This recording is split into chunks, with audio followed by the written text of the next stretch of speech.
severely, leaving him with bruises and causing immense mental distress. The student's father, Mr. Mahesh Kumar, who runs a grocery store, and his mother, Kusuma, have now launched a complaint against the school management at the police station, and parents have demanded strict action against the teachers and the school administration.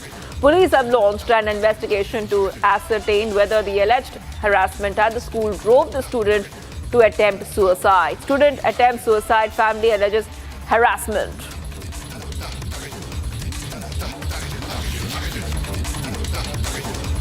Viewers, in a most headline-setting speech of UP CM at Republic UP Summit, CM Yogi gives a hard-hitting response to critics, saying that those who looted when in power have no right to criticize now. Take a look. ये वही हैं, ये प्रश्न उठाने वाले लोग वही हैं जो लोग आज श्री राम जन्मभूमि में चोरी के बारे में इतना हो हल्ला कर रहे हैं। याद करना, श्री राम जन्मभूमि मंदिर के बारे में प्रश्न उठा रहे हैं। घटना जो भी घटित हुई दुर्भाग्यपूर्ण थी और ट्रस्ट के द्वारा जो सिफारिश की गई उसके अनुसार, जो अनुरोध किया गया उसके अनुसार एक एसआईटी उसकी जांच कर रही है, उस पर कार्रवाई भी हो रही है, उसमें कोई वो नहीं। प्रश्न ये उठता है कि जिसमें एक जांच एजेंसी पहले से जांच करके कार्रवाई कर रही है और उसके अनुरूप ट्रस्ट ने कार्रवाई भी प्रारंभ की है, नैतिक आधार पर भी इस्तीफा दिए और उस पर प्रश्न उठाए जा रहे हैं और सीधे सीधे आस्था की खिलवाड़ की बात हो रही है।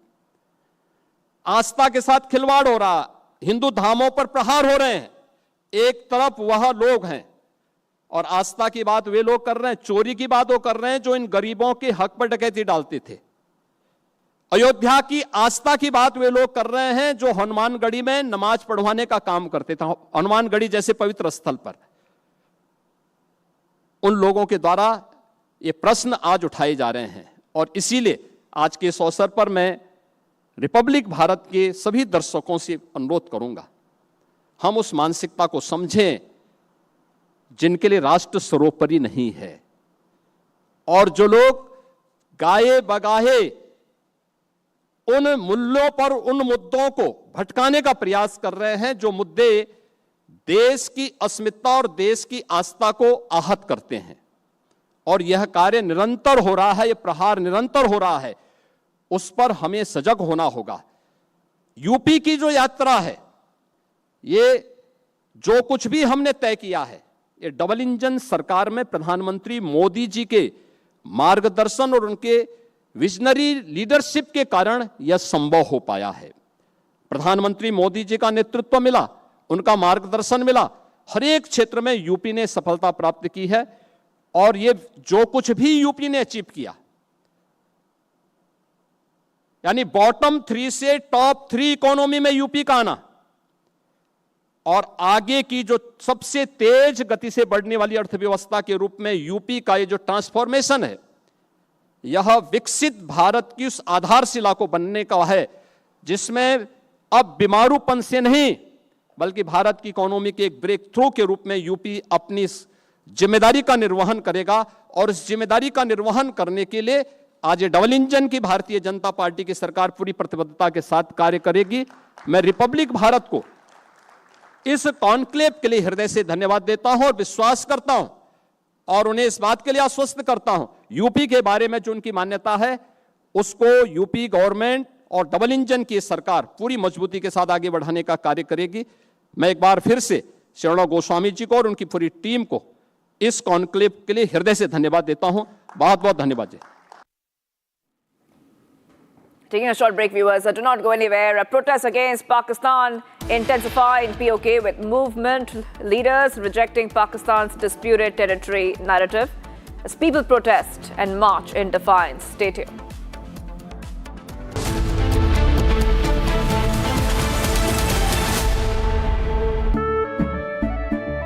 केसरिया से मन जोगी हुआ रे, दिल झूमे देखो मतवारा हुआ रे। केसरिया से मन जोगी हुआ। हर पल मनाओ केसरी त्योहार विमल बोलो जुबां केसरी आर प्योर सूजी पास्ता उबालो मिलाओ और खाओ 8 मिनट में तैयार क्या टेस्ट है सबका राजा आर प्योर मसाला. Ladies and gentlemen, we suspect that Pakistan is back to its old and dirty tricks again, and we have proof which has come with us that they are planning some terrorism in response to our firm decision to keep the Indus Waters Treaty in abeyance. Now, we've kept the Indus Waters Treaty in abeyance post-Pahalgam because that is what they deserve. These are of Lashkar terrorists being trained with some hyperbolic jihadi music in the background. And they are being trained by the Lashkar-e-Toiba. This footage has come out. They are being trained by a US-designated Lashkar terrorist called Haris Dar. And these are all Lashkar terrorists. They are being trained. And they are being trained in dams, in waters of dams in Pakistan. And he is addressing these water jihad recruits in front of a water body, and he says, "Agla step hamara dam mein aata hai, Mangla dam mein. Our issue over water is with India." And then he wants and says, something bigger is going to happen. from Asia's largest news headquarters, setting the agenda for Bharat.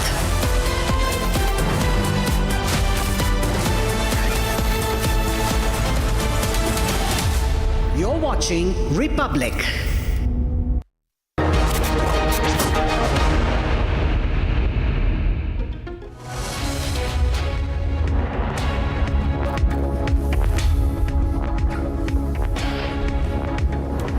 A very warm welcome, viewers. You're watching Republic TV and it's time for Live Report. And the top focus story today is POK, because there is a massive protest as we speak in Pakistan-occupied Kashmir, and where the protesters have called for a long march. And it's not just any ordinary march, it's March to Muzaffarabad. And it has seen a massive uprising against the Pakistani government, the Pakistani army, the Pakistani armed forces, and also primarily against the failed field marshal, that is Asim Munir. We'll get you all the details of this story and a lot more, but first up, let's have a look at the top headlines of the hour.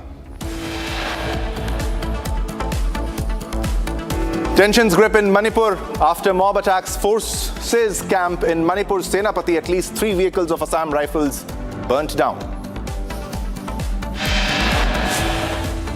Ministry of Defence takes cognizance after unruly mob attacks Assam Rifles vehicles. Senapati Police, CRPF deployed to assist in restoring law and order.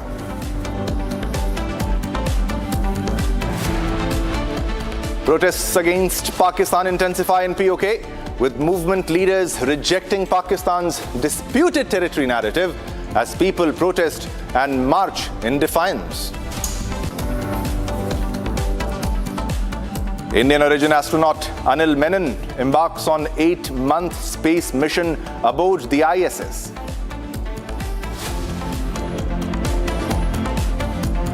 Delhi police arrests 2 law students for misconduct before CJI in Supreme Court.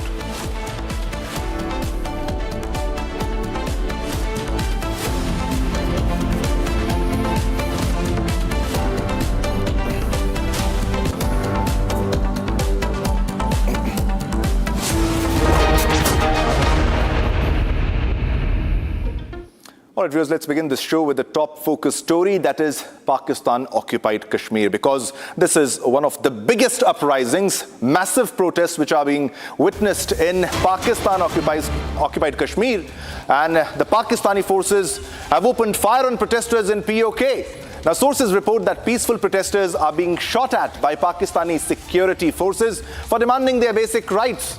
Now, the situation on the ground is described as dire. They're asking for food, they're asking for clean water, they're asking for electricity, and they are getting none. They're asking for internet services which have been reportedly been cut off. This has left people in an extremely difficult situation. Meanwhile, a night vigil of the public surge was held during the ongoing protests in POK, one of the biggest protests ever witnessed in POK. Now, organizers say today this public surge will march to Muzaffarabad. Today is the historic long march to Muzaffarabad in protest against the government policies and what they call as bloody actions. Reports suggest the Pakistani army and government are in a state of panic, ladies and gentlemen, ahead of the march. These are the visuals coming in from Rawalakot on your screen. Video number 1. Thousands have gathered for march under unified call. Let's head to Muzaffarabad. And the men are moving towards Muzaffarabad. This is another video, exclusive on your television screen, ladies and gentlemen. As you can see, historic long march to Muzaffarabad. Video number 2, as you can see, thousands and thousands, lakhs have joined for this historic march. And these are the visuals of the uprising. This is massive protest against failed Field Marshal, that is Asim Munir. This is a protest against Asim Munir with the flashlights of their mobile phones on at the night time. This is the massive protest by the protesters of POK. Let's go across to video number 4. And this is, you can't count the number of people. It's such a huge gathering, such a massive protest, a massive uprising under unified call by the protesters, by JAC and other groups in POK. This is one of the biggest uprisings against the Pak government, Pak army, Pak security forces, Pak Rangers coming in from Rawalakot, Pakistan-occupied Kashmir. And let's go across to another video that we have for you. These are protesters who are challenging the Pakistani, the brutal Pak regime, the Pakistani army. The protesters are openly challenging the Pakistani army. They say we are not afraid. And now this is another visual. This is the latest visual that we are getting. This is Pakistani chopper, that is a helicopter at Rawalakot. They are trying to do a crackdown against the protesters, but they will be unsuccessful because this is one of the biggest uprisings and they do not have the capacity and wherewithal to control this massive protest. However, you can see the choppers hovering in the sky in Pakistan-occupied Kashmir. आज 1 महीने से ज्यादा हो चुका है। अब अपने बुनियादी हुकूक की खातिर, अपनी नस्लों की बका की खातिर और अपनी शनाख्त की खातिर सरापा एहतजाज है। मुजफ्फराबाद में बैठे वो नाम निहाल हुक्मरान हमारी आवाज को कुचलने के लिए हर मुमकिन कोशिश कर रहे हैं। बैरूनी फोर्सेस मंगवा रहे हैं, कत्ले आम कर रहे हैं, बेशुमार नौजवानों को शहीद कर रहे हैं। क्या वो 2 साल की बच्ची भी दहशतगर्द थी? नहीं, ये बैरूनी फोर्सेस, ये FCPC और ये रेंजर्स दहशतगर्द हैं, जिन्हें हमें मारने के लिए, हमारी आवाज को कुचलने के लिए बुलाया गया है। मैं तमाम ह्यूमन राइट ऑर्गेनाइजेशन से गुजारिश करती हूँ कि वो आए और हमारे ऊपर जो जुल्म हो रहा है उसको देखें। मेरा कश्मीर आज के दिन लहू लहान है, बेशुमार शहादतें और बेशुमार बुरी खबरें, और आज की रात भी बहुत ज़्यादा इम्पोर्टेंट है उस हवाले से कि इन ज़ालिमों का कोई पता नहीं है कि हम लोगों को कब ये शहीद कर देंगे, कब मार देंगे। बेशुमार नौजवानों को आज शहीद कर दिया गया। कोई 8-10 की इतला तो हमारे पास पहुंची है, लेकिन कंफर्म नंबर नहीं पहुंच सके कि कितने जो है लोग जो है वो शहीद हो चुके हैं। आम आवाम के ऊपर, निहत्ती आवाम के ऊपर गोलियां चलाई जा रही हैं और हालात बहुत ज़्यादा ख़राब हो रहे हैं। दूसरी चीज़ मैं आपको बताना चाहता हूँ कि पर्सनली जो चीज़ें मैं इस टाइम पे फेस कर रहा हूँ, शायद इतना मुश्किल टाइम मैंने ज़िंदगी में कभी फेस ना किया हो, लेकिन मैं खुद डिस्कस नहीं कर रहा इस वक्त के मुश्किलात में ऑलरेडी बहुत ज़्यादा इजाफा है। बहरहाल दूसरी ये चीज़ है कि एक बहन का पिछले दिनों में ख़त यहाँ पे उमर नज़ीर साहब ने पढ़ा था, जिस बहन के भाई को शहीद किया गया था, और उस बहन का आज जो है वो शोहर, उसको भी शहीद कर दिया गया, और ये दोनों इकलौते भाई थे अपनी पूरी फैमिली के। तो हालात दिन ब दिन बहुत ख़राब हो रहे हैं। गवर्नमेंट वो एग्रीमेंट जिसके ऊपर इन्होंने साइन किया हुआ था, वो एग्रीमेंट गवर्नमेंट उस एग्रीमेंट को उसके ऊपर अमल करने के बजाय जब लेट हो गई, ताख़ीर हो गई, मामलात ख़राब इनके हाथ से खुद हुए, तो अब अपने वादे और उन चीज़ों के ऊपर पर्दा डालने के लिए लोगों के ऊपर गोलियां चलाई जा रही हैं। हमने मासूम बच्चों को आपको दिखाया। कल का जो दिन है वो बहुत इंपॉर्टेंट है। कल हम यहाँ से आगे मुजफ्फराबाद की तरफ लॉन्ग मार्च करेंगे। दिन 11 बजे का वक्त दिया गया है कि 11 बजे हर बंदा जो है वो ईदगाह ग्राउंड में पहुंच जाए और फिर यहाँ से आगे इंशाल्लाह मार्च होगा। मेरी आप सबसे गुजारिश है, हमें कल भी रोका जा रहा था कि आप धरने में ना जाए। एक्शन कमेटी ने ऐसा क्या गलत किया? वो तो हमारे अवाम के हक के लिए आवाज उठा रहे, और वो क्या कह रहे हैं, खबरों में कह रहे हैं और धरने यहाँ तक रेंजर्स भी कह रहे हैं कि अगर जो लड़के जो बच्चे एक्शन कमेटी में आए हुए, अगर वो पीछे ना गए, उनके पेफॉर्म्स नहीं माने जाएंगे, उनकी चीजें नहीं मानी जाएंगी, उनके शनाख्ती कार्ड नहीं मानेंगे। ये पेफॉर्म है हमारे। अगर हमारे बेफाम नहीं माने जाएंगे, चाहे आप लोग के बेफाम अपनी मर्जी से जिया, हमें आपके बेफाम्स की भी जरूरत नहीं है। और मेरी आप सब पाकिस्तानी अवाम से गुजारिश है कि हमारे साथ खड़े हो, हमें हक के लिए आवाज उठा रहे हैं। क्यों आप लोग पीछे खड़े? हमारे साथ अल्लाह खड़ा है, प्लीज हमारा साथ दें। ना सिर्फ पाकिस्तान को बल्कि पूरी दुनिया को ये पैगाम देना चाहती हूँ हुकूमत पाकिस्तान ने ये हमें दहशतगर्द और कलदम करार देती है और क्योंकि हम 1 महीने से इधर बैठे हैं, हमारा एहतजाज चल रहा है और ये कह रहे हैं दहशतगर्द क्या तालीम मांगते, क्या अपनी क्या मियारी तालीम मांगते, क्या अस्पताल मांगते, दहशतगर्द तो क्लैशनकोफ मांगते, पिस्तौल मांगते, असला बारूद मांगते। मैं ये कहना चाहूंगी कि क्योंकि पाकिस्तानी मीडिया बिल्कुल खामोश है ना, उल्टी खंग है, बिल्कुल हमारा नाम ही नहीं ले रही और जब भी लेती है तो कहते हैं दहशतगर्द है, कश्मीर में दहशतगर्द है। और ये कहना चाहूंगी कि अगर हम दहशतगर्द होते तो ये लाखों के मजमे में लोग और लड़कियां, ये खवातीन अपने गोद वाले बच्चे को इधर लेके आती, ये कोई दहशतगर्द है, आके प्लीज चेक कर दिया जाए। और मैं क्योंकि मेरे पिछले इंटरव्यू में भी यही बोला था कि हामिद मीर और मिस्टर हामिद मीर आए स्टेप ले, क्योंकि मिस्टर हामिद मीर जियो न्यूज़ एंकर, क्योंकि वो हमेशा कश्मीरियों की आवाज बने और वो हमेशा हर वक्त कश्मीरियों की आवाज बने। All right, viewers, so you just heard the young children who are protesting against the brutal Pakistani regime, the brutal Pakistani army, and the little child, she mentioned that they are calling them terrorists. Young children are being called terrorists. They asked a very simple question: was the 2-year-old child that was killed, was she a terrorist? The Pakistani government, the Pakistani armed forces has no response. We have another breaking for you. Ladies and gentlemen, let's go across to the breaking news. In Rawalakot, thousands in numbers begin arriving for historic long march in Muzaffarabad. Ladies and gentlemen, this is the historic long march to Muzaffarabad, and these are the visuals on your screen, as you can see. Thousands and thousands of people have gathered, and these are visuals from Rawalakot POK, and they are heading to Muzaffarabad, and they are moving towards Muzaffarabad for the long march, the historic long march to Muzaffarabad. All the men have been called to march towards Muzaffarabad, while the children and women will continue the protest. That is the sit-in protest in Rawalakot, ladies and gentlemen. And this is Pakistani government, Pakistani army in panic. All right, Goswami is live with us with all the latest details. Goswami has been tracking the story from day one. Goswami, you have seen a lot of developments in Pakistan-occupied Kashmir, and they are defiant of the reality. And the situation is such, you can see the Pakistani choppers hovering over the Pakistan-occupied Kashmir, but they will continue the march, and they are asking for basic rights from the Pakistani government. Over to you for the latest details, Gursimran. Yes, Shivam, these protests are against the wada khilafi of the Pakistani government that the Pakistani government, federal government has done to the people of Pakistan-occupied Jammu and Kashmir since independence, because what they were promised that they will be given every right that any of the independent country can. They named Pakistan as the Pakistan-occupied Jammu and Kashmir as Azad Kashmir, but on the name of Azadi, it is only the Azadi from the life that the Pakistani forces are giving them by shooting bullets at them. Apart from them, there is no Azadi to the people of Pakistan-occupied Jammu and Kashmir, and that is what has irked the people. That is what has brought the people on the streets of Pakistan occupied Jammu and Kashmir. What these people want, earlier their protests that started from 2023, 24, 25, they were for the basic amenities, they were for the subsidized food, subsidized ration, subsidized electricity, but now it has taken a new momentum. It is now for their democratic rights, and that is why this time we see a more frustrated Pakistani federal government and the Pakistani establishment that includes Pakistani army as well. Additional deployment of the forces being done. The entire Pakistan-occupied Jammu and Kashmir is converted into a cantonment. The Pakistan, which has always accused India of building up of the security forces in Jammu and Kashmir, is now building up the security forces to kill those people. While India build up to secure the civilians in the Kashmir, Pakistan is building up to kill the people in Pakistan-occupied Jammu and Kashmir.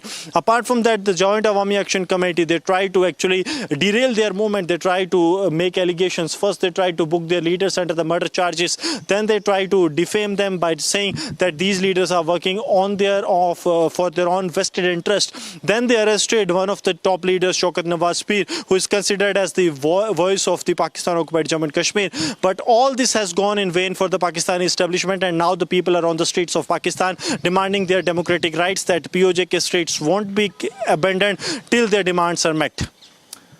Absolutely, Gursimran. Thanks a lot for all the updates in the story, and keep a track of all the developments. We'll come back to you as more details emerge.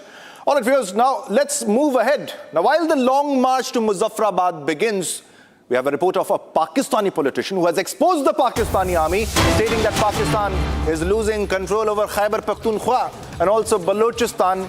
This man, this Pak politician, has challenged the Pakistani army. He's asked them if they really want to rule Pakistan, Khyber Pakhtunkhwa, specifically Balochistan, come and contest in elections. Let's listen into this Pakistani politician's reaction. मुल्क उजड़ रहा है।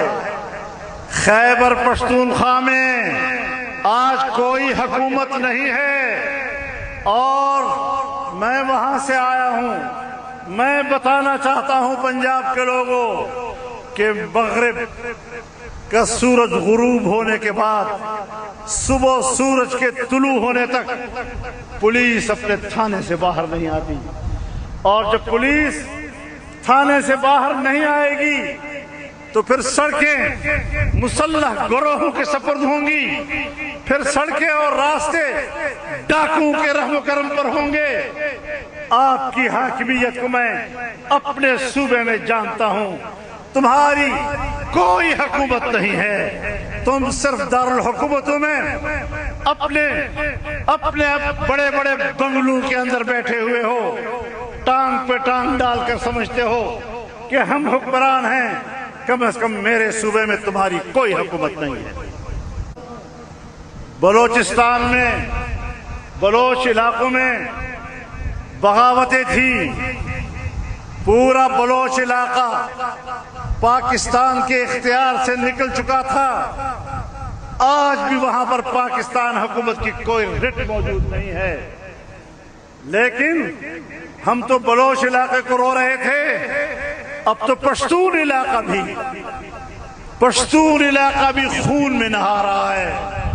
पश्तून इलाके में हमने 2-3 दिन के अंदर 50 से ज्यादा लाशें वसूल की हैं।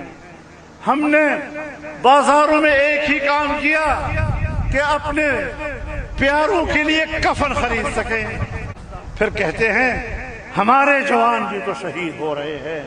ओ बाबा, तेरे जवानों ने पेटी इसीलिए बांधी है, तनख्वाह इसी के ले रहे हैं कि उसने मुल्क की सलामती के लिए लड़ना है। तुम अपने खून का मेरे ऊपर क्या एहसान डालते हो? तुम मेरे खून पसीने के टैक्स से इसी बात के लिए तो तनख्वाह ले रहे हो, लेकिन हमें कहते हो कि तुम लश्कर निकालो, तुम अस्लहा लेकर मुसल्लह गिरोहों के खिलाफ लड़ो। मैंने कोई तनख्वाह नहीं ली, मैं कोई लश्कर नहीं बनाऊंगा। तुम चले जाओगे, तुम मेरी सरजमीन को आने वाली नस्लों तक जाती दुश्मनियों की तरफ धकेल रहे हो।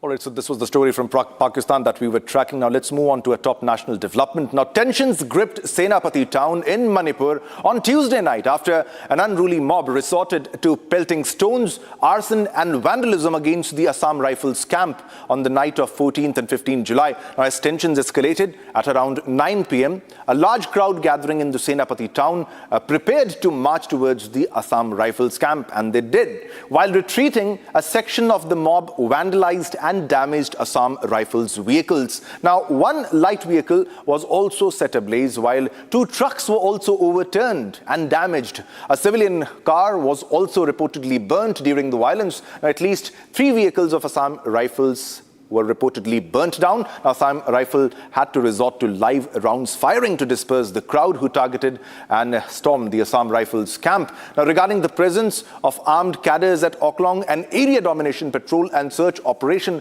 was also launched by the Assam Rifles. Now, through the coordinated efforts of the security forces, the Manipur police and CRPF personnel, the situation was brought under control and the crowd fully dispersed by the midnight. Now, the situation in Senapati is presently peaceful and under control. No injuries or casualties were sustained by the local population or the security force personnel. So this is the development that we are tracking from Manipur. All right, now to speak on this issue and all the developments, we have Colonel Rajiv Bagga joining us. Colonel Rajiv Bagga is a defense expert. Thanks a lot, sir, for joining us. We need your in-depth analysis on what's actually happening in Manipur. When it seems that situation is improving in Manipur, there is one incident or the other. But specifically coming to this important story, this development, Assam Rifles is known to coordinate with the locals. They are the people of the land of that location. They're expert when we talk about the northeastern region, because I've also been in northeastern region, I understand Assam Rifles. But sir, coming specifically to this story, what exactly do you think was the cause? Was it the area domination, the search operation, or there are other factors also that might have been involved, that must be involved in this particular incident, sir? You see, you rightly brought that the Assam Rifles are the people of that particular soil. Yeah. You know, and if you say that there is a mob which has attacked this company operating base in this Senapati area district, I personally feel that the situation is almost similar what exactly used to happen in Kashmir Valley. I correlate this damn thing, and in this, I personally feel that there is certainly a deep state, the involvement of foreign hand. No common man like to really threaten any amount of a peace environment within their region. There were also intelligence reports that there was a certain personal people, unidentified people, were also moving around outside the designated camp in that particular region. And the indicators were also coming that, you know it, on 6th July in Ukhrul area, 2 people were killed by unidentified people. Yeah. So there is a certain amount of really carrying out intelligence or the analysis. The people, who are they? They are absolutely not the locals, and they are instigated, and there are somebody who has been planted from outside. If you see the location of Senapati district, it is on the outskirts of Imphal, the passage which joins the Nagaland region. So it's dynamically chosen, and it is very deliberately selected that this incident we can give design such type of activity in this area, and that is what the unwarranted people who gathered here, and that too after really getting under the influence of people who were planted from outside. The main concern is it is certainly not within the state. We need to really check the border areas, and specifically the people who are moving outside the designated area. We need to really curb them. And the remedy is total offensive operations in the terms of area domination. Patrol, search, and wherever the things are required, these people are required to be brought to the bay. All right, definitely, Colonel Rajiv Bagga. Thanks a lot for joining us. And this Colonel Rajiv Bagga is saying that we need to secure our borders for the upcoming future. Thanks a lot, sir. Now, let's go across to our correspondents also who will be joining us from the location. We have Linthoy and Johnson joining us from Imphal for all the latest updates in the story. Johnson, coming to you for a comment on the updates in this story, because it needs to be highlighted the fact that it's a very sensitive region, and it was an area domination which was being done. But where did the coordination fail? Because you have to coordinate a lot when you operate in northeastern region, because also of the ceasefire when we talk about the NSCN IM in this region and other groups that are operating in northeastern region. Over to you for the latest and the exact cause of the incident.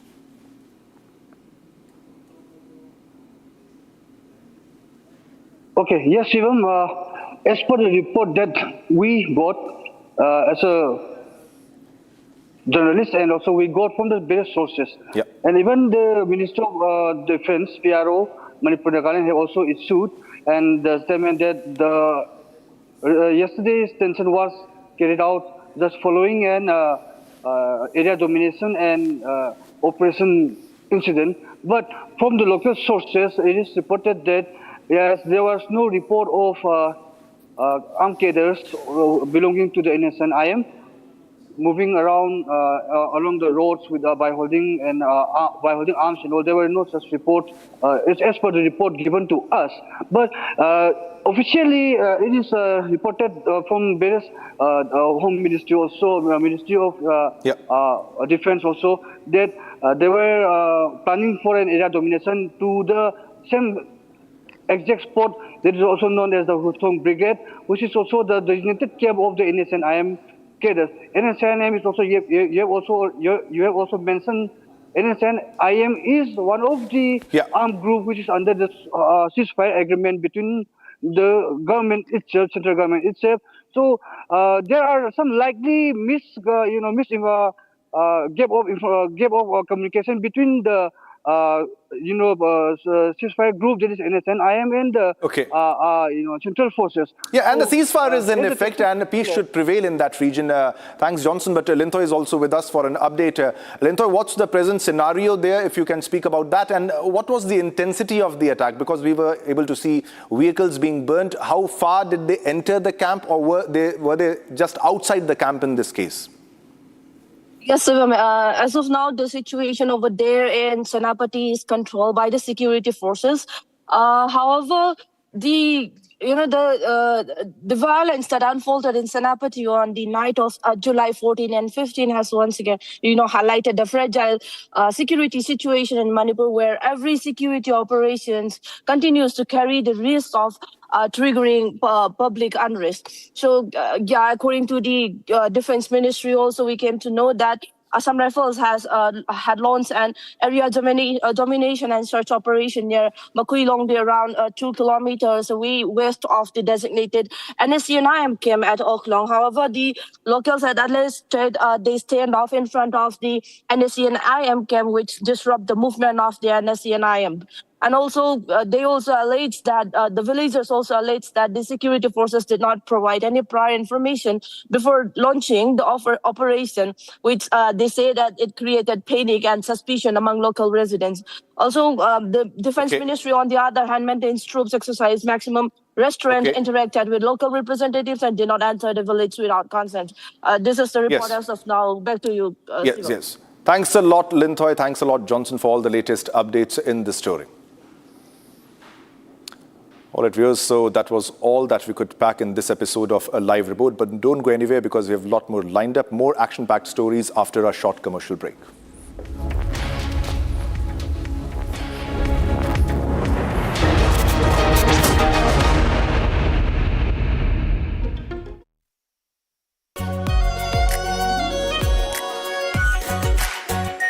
Our Pure Shahi Paneer Masala. Delicious, healthy, every day. Amity has been ranked India's #1 not-for-profit private university for 11th year, with top 10 ranked institutions in management, engineering, biotech, law, masscom, telecom, hospitality, fashion and more.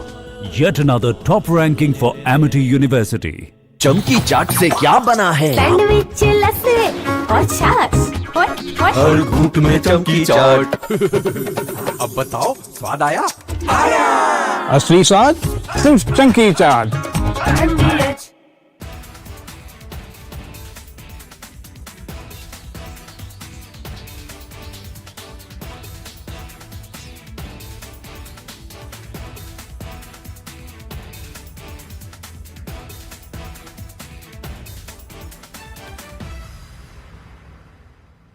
ये वही हैं, ये प्रश्न उठाने वाले लोग वही हैं जो लोग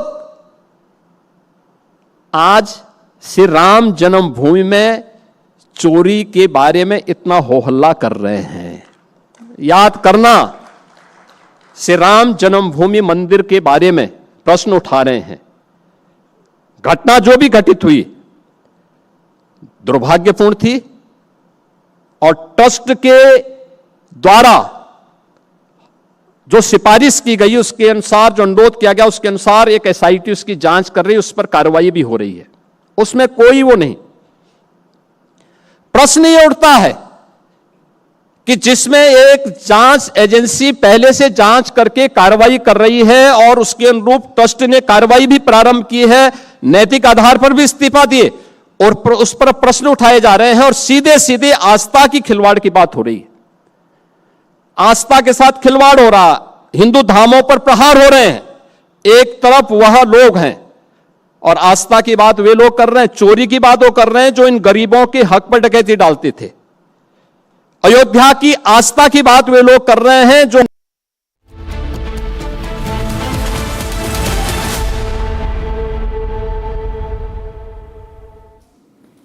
At a time when defense is the focus of the entire world, Republic brings you the marquee defense event of the year, Republic Defense Forces First Conclave, this Saturday, July 18th, in the heart of the national capital, New Delhi. Republic hosts the biggest defense thought leadership gathering the country has seen. A historic congregation where the Indian Army, the Indian Air Force and the Indian Navy comes together with the scientists of DRDO and the leaders of India's defense industry, all on one stage. As the world watches, as global power equations shift, and as India's defense capabilities come under the spotlight like never before, Republic asks the question that matters most. Has Bharat truly emerged as the world's defense powerhouse? Top military commanders, policy makers, defense startups, global giants and industry stalwarts will come together to decode India's defense strategy, its indigenous capabilities and its road ahead on the global stage. This Saturday, July 18th, only on Republic. Witness Bharat, the defense powerhouse. Now, let's have a look at the headlines. Pakistani politician exposes Pakistani army, says Pakistan is losing control over Khyber Pakhtunkhwa and Balochistan.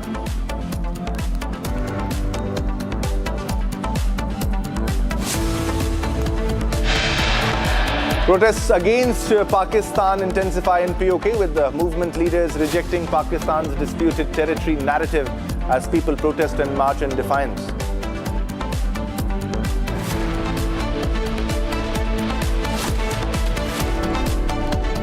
Tensions grip in Manipur after mob attacks. Forces camp in Manipur's Senapati. At least 3 vehicles of Assam Rifles were burnt down. And Republic accesses the FIR copy of Chhatarpur shooting case. Attempted murder case registered against accused Shaligram Garg, brother of Baba Bageshwar. No arrest made yet.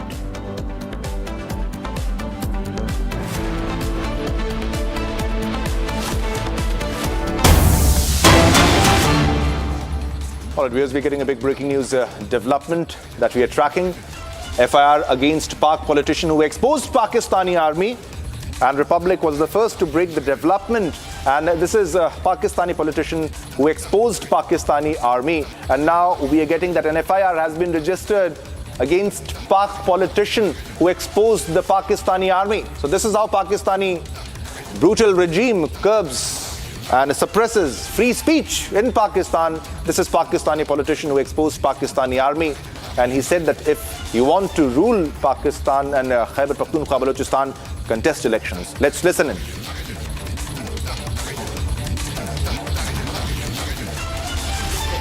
मुल्क उजड़ रहा है।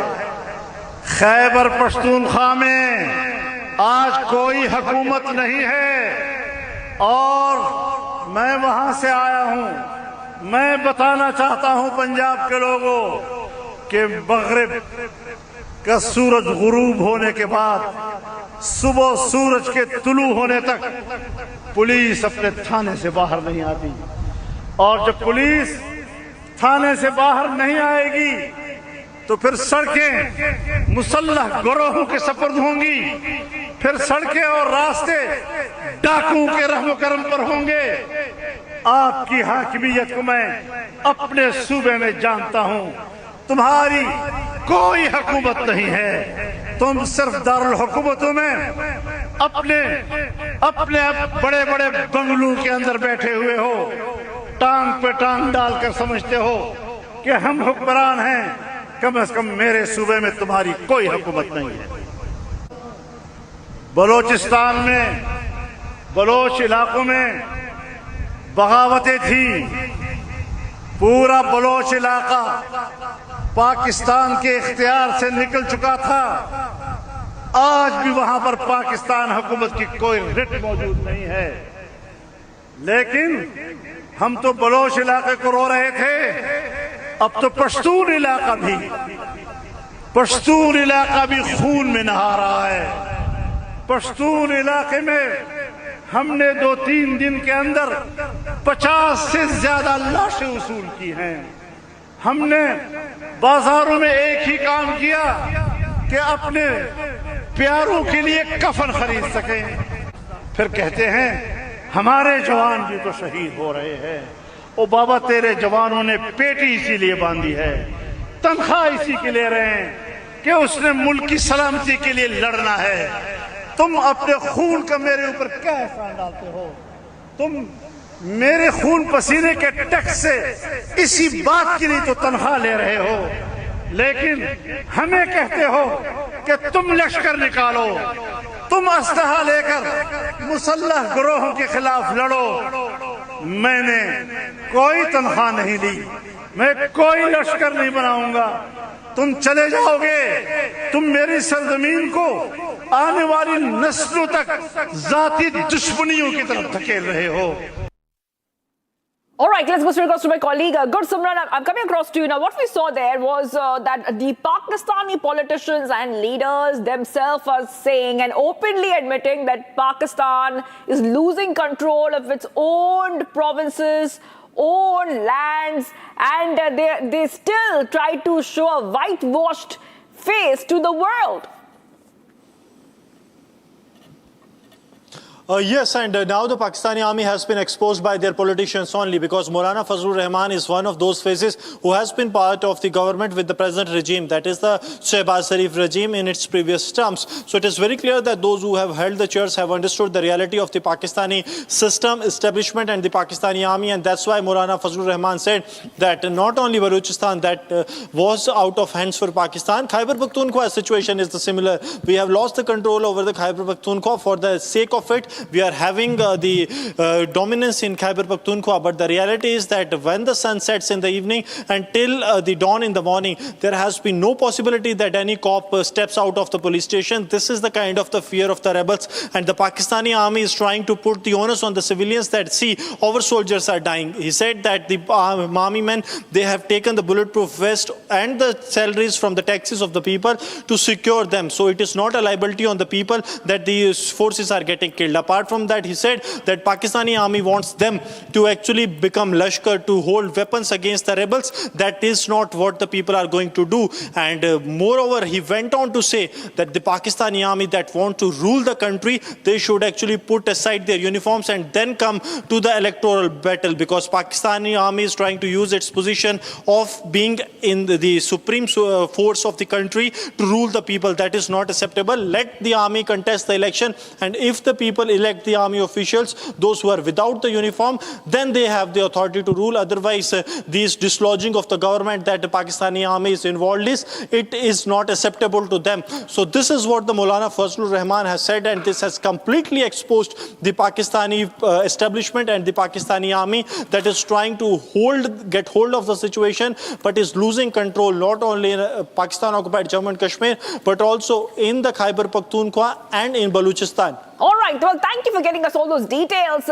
Goswami. I will be coming back to you for more, because we understand that the POK protesters are very clear they want justice. I'm getting some more breaking news coming in for our viewers. A day after Tamil Nadu government launched a WhatsApp number to complain to the CM cell directly over bribery in government offices. A video has now been circulated, that is right, on social media. Now, in that video, a TVK functionary from Chengalpattu, Mambalam, asked for a bribe of rupees 1,30,000.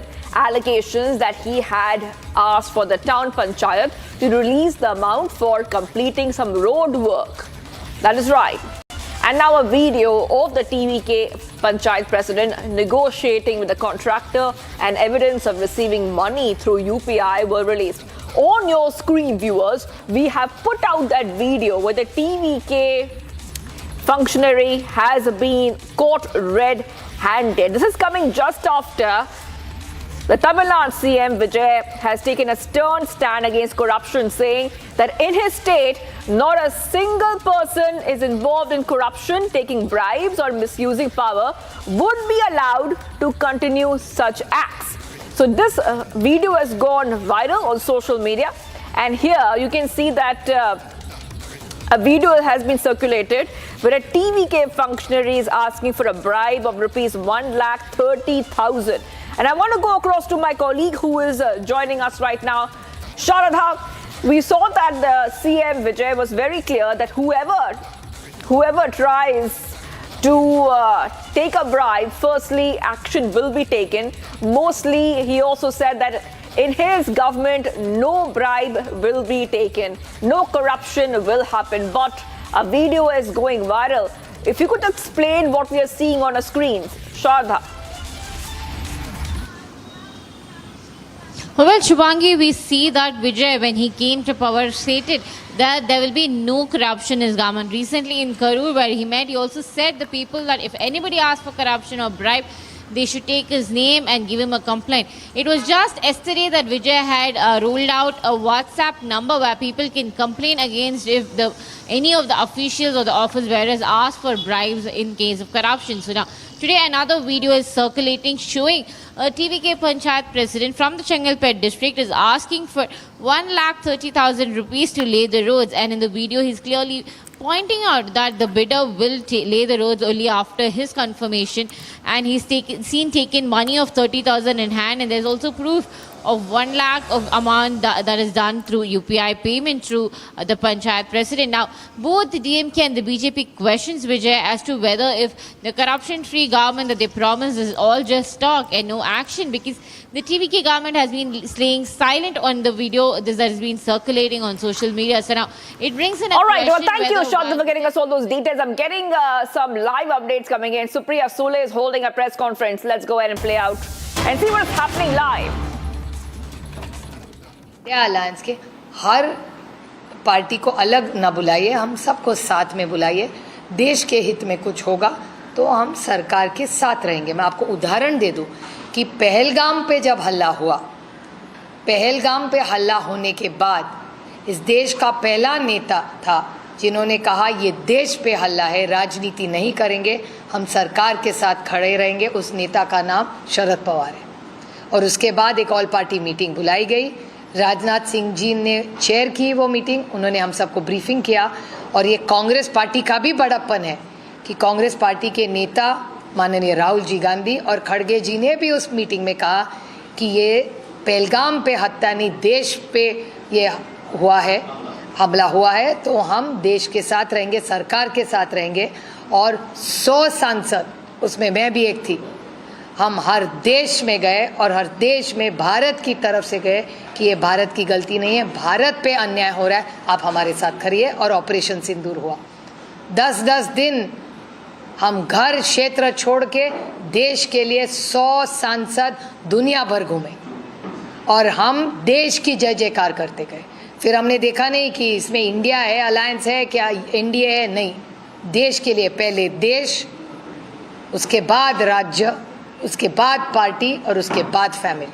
तो हमारे लिए देश और देश की एकता ही मायने रखता है, जो कांग्रेस पार्टी का ही बड़ापन था। जो कांग्रेस पार्टी ने ऑपरेशन सिंदूर के वक्त जो स्टैंड आदरणीय शरद पवार जी ने किया, वही स्टैंड कांग्रेस पार्टी ने लिया। मैंने नहीं कहा।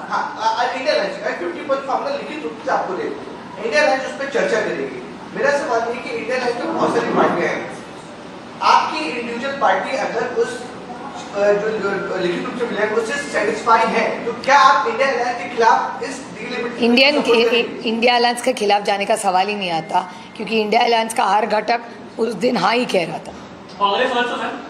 We were all in discussions, we were not satisfied with the formula or implementation. So this is not a conversation over coffee at Cafe Coffee Day. This is Parliament. Unless it's documented and explained on paper, nothing is official till it's on paper. So unless ये हवा की बातें कोई मायने नहीं रखता parliament में। लेकिन सबसे सवाल करा कि इंडिया अलायंस में डिसीजन कौन लेगा? शरद पवार साहब लेंगे, आप लोगे, कांग्रेस लेगी, राहुल गांधी लेंगे, डिसीजन कौन लेगा कि हम इस बिल के खिलाफ नहीं है या फिर इस बिल के खिलाफ? एक सशक्त लोकतंत्र में हर एक का मत लिया जाता है, फिर यूनानिमसली निर्णय लेता है। जब हल्ला हुआ पहलगाम का, तब साथ में खड़े रहे ना।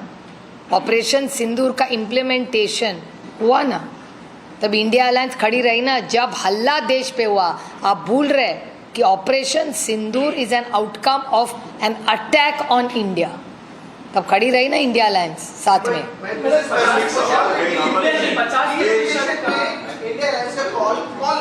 सब मिल के लेंगे जैसे आज तक लेते। अगर आप पक्ष में और कांग्रेस पक्ष में नहीं है, फिर कंफ्यूजन तो क्रिएट होगा ना। अभी अगर बारिश आई तो छाता लो के मैं रेनकोट लूँ, these are very vague discussions, these are very serious bills। Party के भीतर क्या आपकी राय, पार्टी के भीतर नेताओं की आपकी? ये तो अधिकार ही नहीं है मुझे, मैं इंडिया अलायंस का घटक हूँ।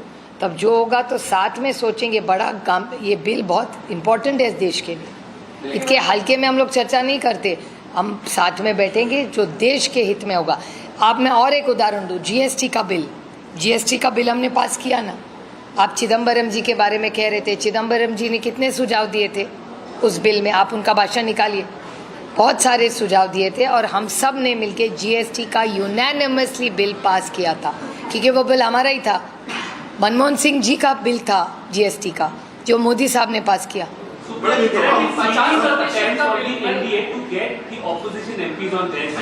Has this attempt been made on your party as well? And how confident you are that your 8 MPs are going to stick with you? Nobody has made any attempts towards me or my MPs to the best of my knowledge. So, I mean, I don't have so much spare time to indulge in gossip. And I don't believe in sources, I believe in reality. So let me reassure you that all 8 MPs of NCP, SP and all our MLAs, we stick together. Whatever decision we'll be taking, please understand, NCP is a party where Shri Sharad Pawar not only leads it, he invests in everybody and he listens. His biggest strength as a leader that he's an amazing listener. And you can verify this. He will talk to every MLA and MP and hear them is what they want or what their view is. Only then he gives a decision. Anybody who's worked with him will tell you this. There is no discussion only. It's like going, am I going to Kanpur? Why should I find out on Google Maps? There is no proposal. Nor is NDA asking us, no, we are asking NDA. So where is the question of having the discussion? The discussion is on TV, not in the party or the organization.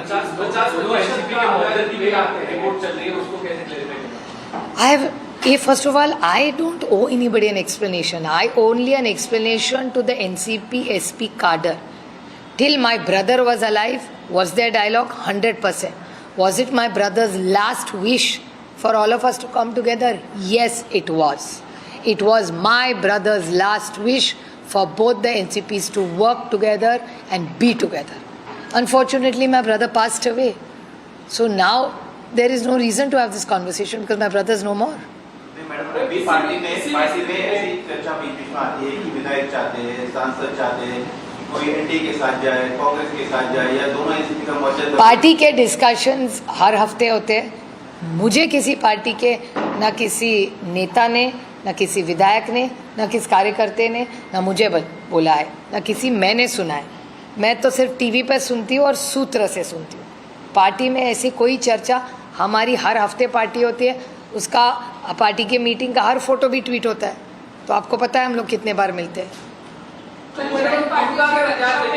उसको लेके भी चर्चाएं सामने आ रही है, साथ ही साथ वहाँ पे सुनील तटकरे थे, ऐसी भी एक सुनने में आ रहा है, आपका क्या कहना है? देखिए, जयंत पाटिल जी हमारे पार्टी के बहुत वरिष्ठ नेता है। कल वो ऑफिशियली टाइम लेके माननीय मुख्यमंत्री जी को मिलने गए थे। ओपनली गए गाड़ी से और फ्रंट डोर से गए, फ्रंट डोर से वापस आए। एक बाकी माननीय मुख्यमंत्री जी के घर के ऑफिस में और कौन था, इसका जवाब मैं कैसे दे सकती हूँ? इसका जवाब सिर्फ माननीय मुख्यमंत्री जी सकते। उनका घर है, वो जिसको बुलाए ना बुलाए हमको कैसे पता होगा? पार्टी में भी देखें तो अजीत दादा पवार के साथ जो लोग इस वक्त गए एनडीए का हिस्सा होना चाहते थे वो चले गए। पार्टी में एक राय बनी अंदरूनी जिसके खिलाफ आप रहे हैं, शरद पवार हैं। क्या फिर से कोई ऐसी बात बन सकती है? Supriya Sule speaking there, saying the NCP-SP would support the centre's delimitation bill. Okay, we're getting some more breaking news coming in. PM Modi tweets on India-UK trade agreement and they say this is a significant moment in the India-United Kingdom. partnership with the coming into force of the Comprehensive Economic and Trade Agreement and the Agreement on Social Security, our economic linkages are going to get even deeper. And together, these agreements translate our shared ambition into tangible opportunities for our people. And Prime Minister Modi speaking on this FTA, which is coming in, giving a really big boost to both the nations, so we can expect cheaper cars and much more because of this. And Prime Minister Modi is speaking about this, saying that there will be fresh momentum to our farmers, entrepreneurs and MSMEs. Many vibrant sectors will gain stronger access to the UK market. It will also deepen cooperation in tech, professional services and innovation while supporting greater mobility for skilled Indian talent. The Social Security Agreement will provide invaluable support to Indian professionals working temporarily in the UK and strengthen the competitiveness of Indian enterprises.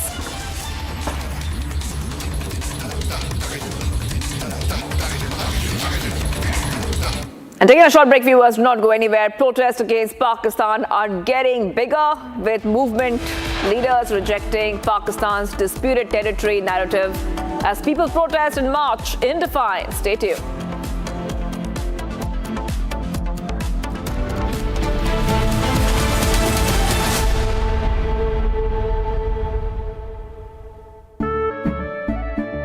केसरिया से मन जोगी हुआ रे दिल झूमे देखो मतवारा हुआ रे केसरिया से मन जोगी हुआ हर पल मनाओ केसरी त्योहार विमल बोलो जुबान केसरी चमकी चाट से क्या बना है सैंडविच लस्सी और छाछ और हर घूंट में चमकी चाट अब बताओ स्वाद आया असली स्वाद सिर्फ चमकी चाट.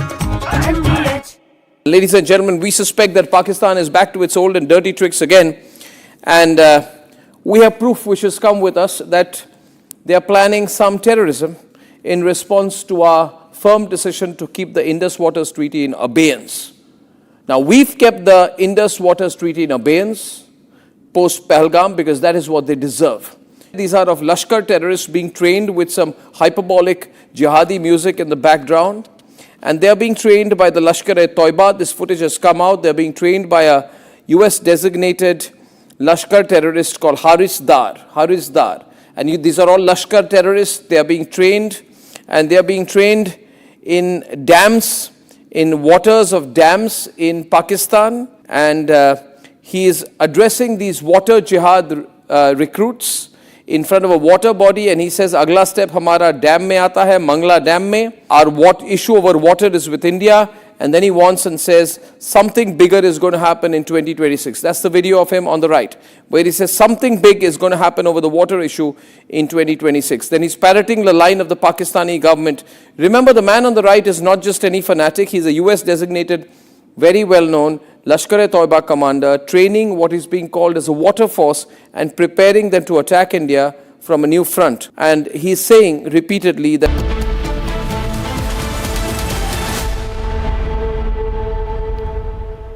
Welcome back, viewers. It's a proud moment for the Indian diaspora. The NASA astronaut of Indian origin, Anil Menon, has successfully lifted off aboard Russia's Soyuz MS-29 spacecraft for his maiden mission to the International Space Station.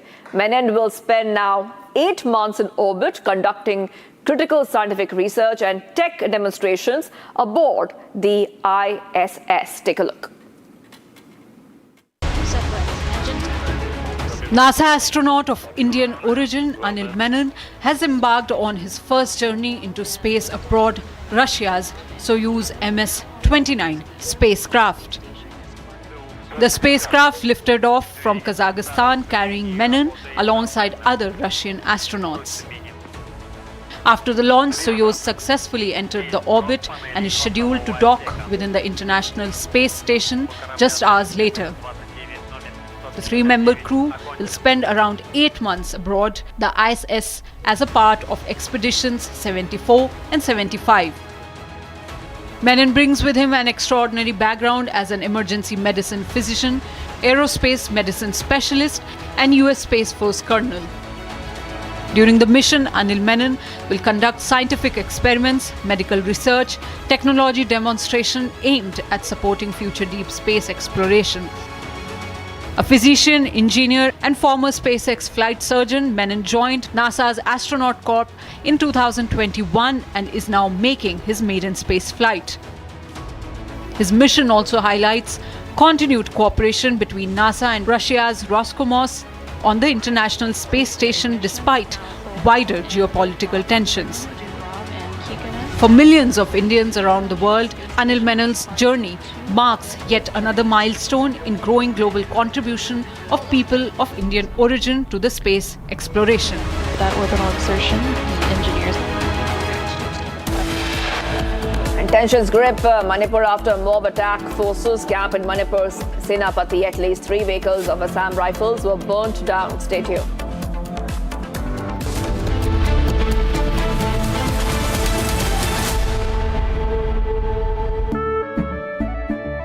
केसरिया से मन जोगी हुआ रे दिल झूमे देखो मतवारा हुआ रे केसरिया से मन जोगी हुआ हर पल मनाओ केसरी त्योहार विमल बोलो जुबान केसरी थोड़े में ज्यादा स्वाद यही तो है इसकी खास बात। वाओ मामा क्या स्वाद है। अरे मेरे राजा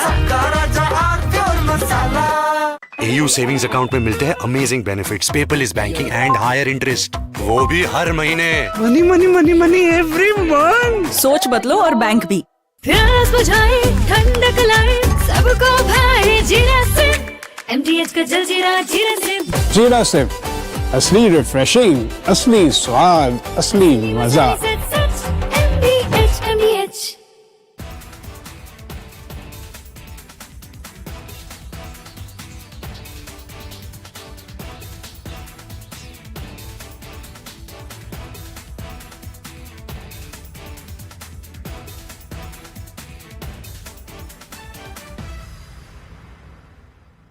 ये वही हैं, ये प्रश्न उठाने वाले लोग वही हैं जो लोग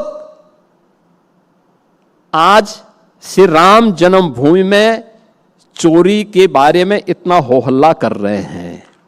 याद करना, श्री राम जन्मभूमि मंदिर के बारे में प्रश्न उठा रहे हैं। घटना जो भी घटित हुई दुर्भाग्यपूर्ण थी और ट्रस्ट के द्वारा जो सिफारिश की गई उसके अनुसार, जो अनुरोध किया गया उसके अनुसार एक SIT उसकी जांच कर रही है, उस पर कार्रवाई भी हो रही है, उसमें कोई वो नहीं। प्रश्न ये उठता है कि जिसमें एक जांच एजेंसी पहले से जांच करके कार्रवाई कर रही है और उसके अनुरूप ट्रस्ट ने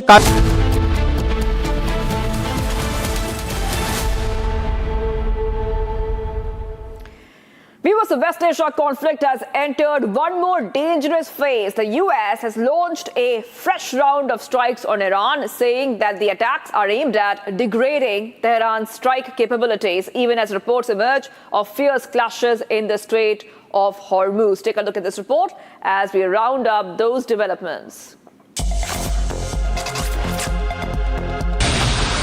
The United States has launched a fresh wave of strikes on Iranian targets, with Washington saying the attacks are intended to weaken Iran's ability to carry out further missile and drone strikes. The strikes come just ahead of an unexpected naval blockade around Iran, further raising tensions in the Gulf. Iran has responded by announcing the third phase of Operation Nasser 2. IRGC claims its drones targeted enemy warehouses at Sheikh Issa Air Base in Bahrain and the MQ-9 drone ramp at Ali Al Salim Air Base in Kuwait. With fresh US strikes expanding Iranian retaliation and active fighting, fears of a wider regional conflict continue to grow, with global shipping routes and oil supplies now under increasing threat. Coming up, Republic accesses the FIR copy of the Chhatarpur shooting case, attempted murder case registered against accused Shaligram Garg. No arrest made yet. Stay tuned.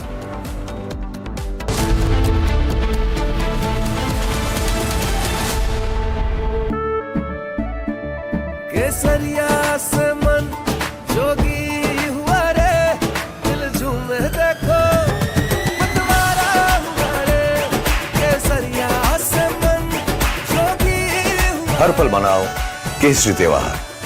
विमल, बोलो जुबान Kesari.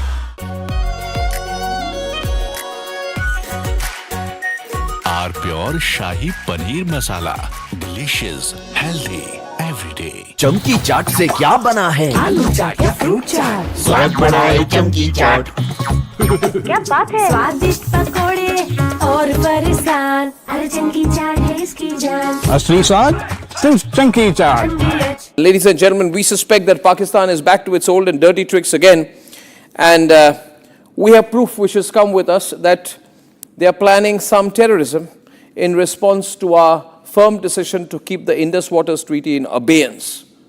Now, we've kept the Indus Waters Treaty in abeyance post Pahalgam because that is what they deserve.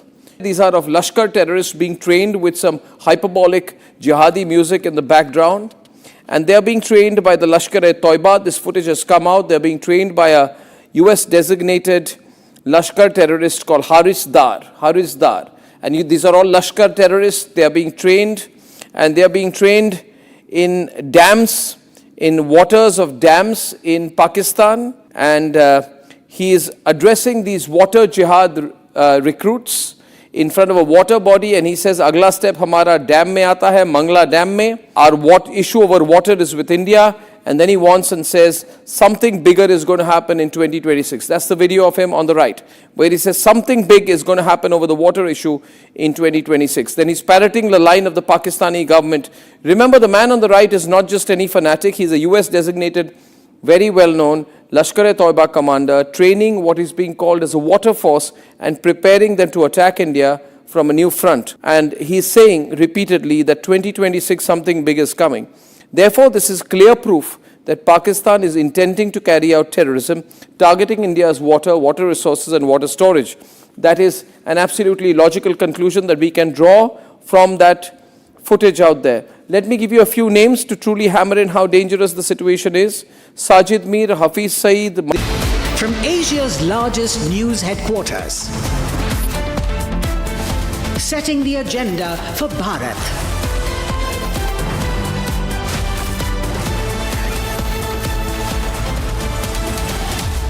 You're watching Republic.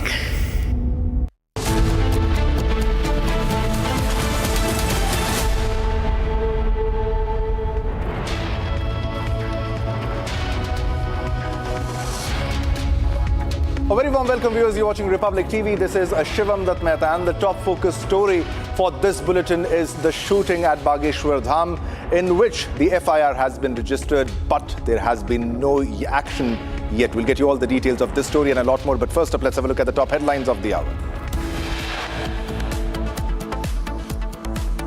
Pakistan के इख्तियार से निकल चुका था, आज भी वहां पर पाकिस्तान हुकूमत की कोई रिट मौजूद नहीं है। अब तो पश्तून इलाका भी खून में नहा रहा है।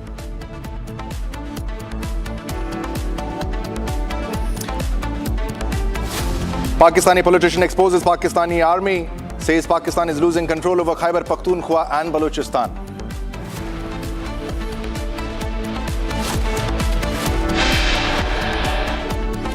Protests against Pakistan intensify in POK, with movement leaders rejecting Pakistan's disputed territory narrative as people protest and march in defiance.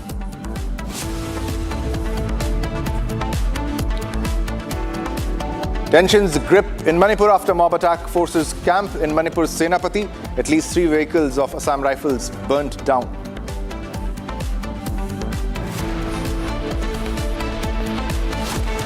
Republic accesses FIR copy of Chhatarpur shooting case. Attempted murder case registered against Shaligram Garg.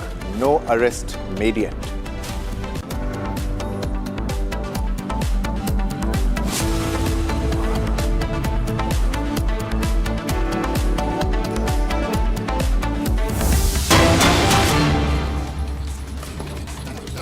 All right, viewers, we're getting a big breaking news development. This is the FIR copy of Chhatarpur shooting, which has been accessed which has been accessed by Republic, attempted murder case registered against accused, that is Shaligram Garg in this case.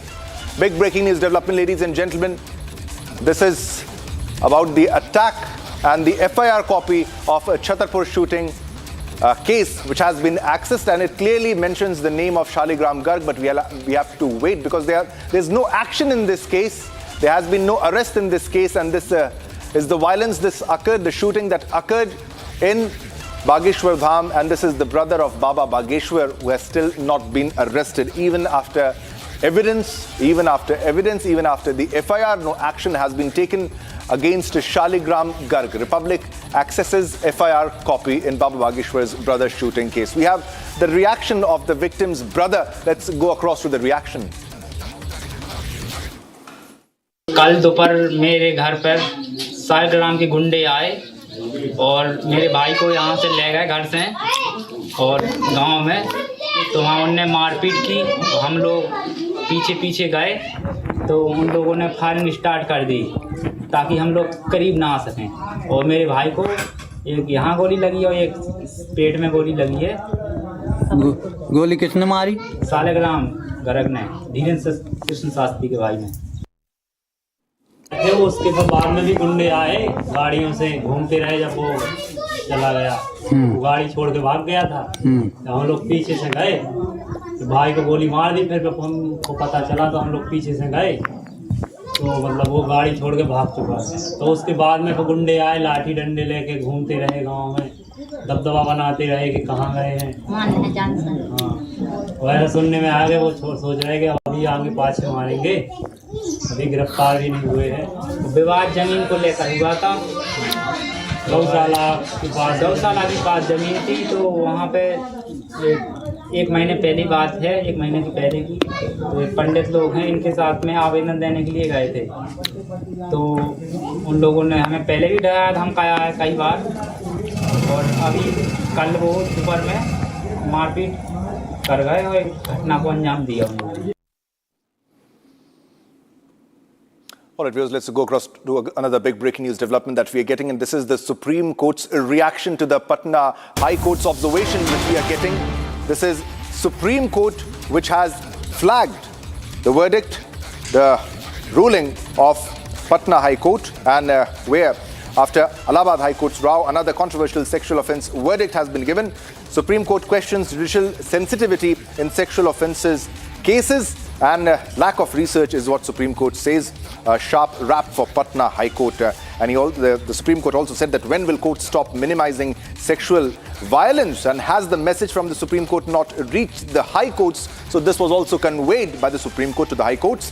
Now from Allahabad to Patna, why are similar judgments still being passed? That's the big question that has been asked by the apex court, the Supreme Court, in this regard. And Supreme Court warns against insensitive approach to sexual crime. So this is the statement coming in from Supreme Court over a verdict where, as per the reports that we are getting, the High Court has held that removing a woman's clothes or pressing her chest is not sufficient to establish the offence of attempt to rape in this case. Now, SC has flagged this remark and flagged this rape ruling after Allahabad High Court row, another controversial sexual offence verdict which has been given, and Supreme Court clearly questions the judicial sensitivity in sexual offences cases, and they say the lack of research.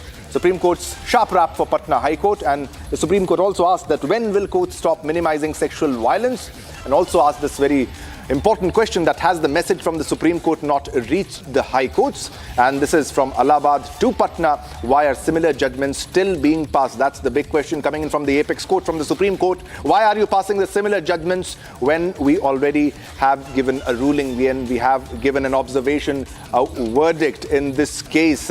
Why are similar verdicts being given even after now? All right, we have Pratibha Prahlad, a women rights activist who joins us from Delhi to talk on this issue, to speak on this issue. Now, Pratibha, it also highlights the fact, however the matter is in court, the insensitivity of the verdicts that are being passed when it comes to attempt to rape cases. However, it's very good that the Supreme Court came into action and have flagged the Patna High Court's no rape comment, and this does not pertain to attempt to rape. Your remarks on this?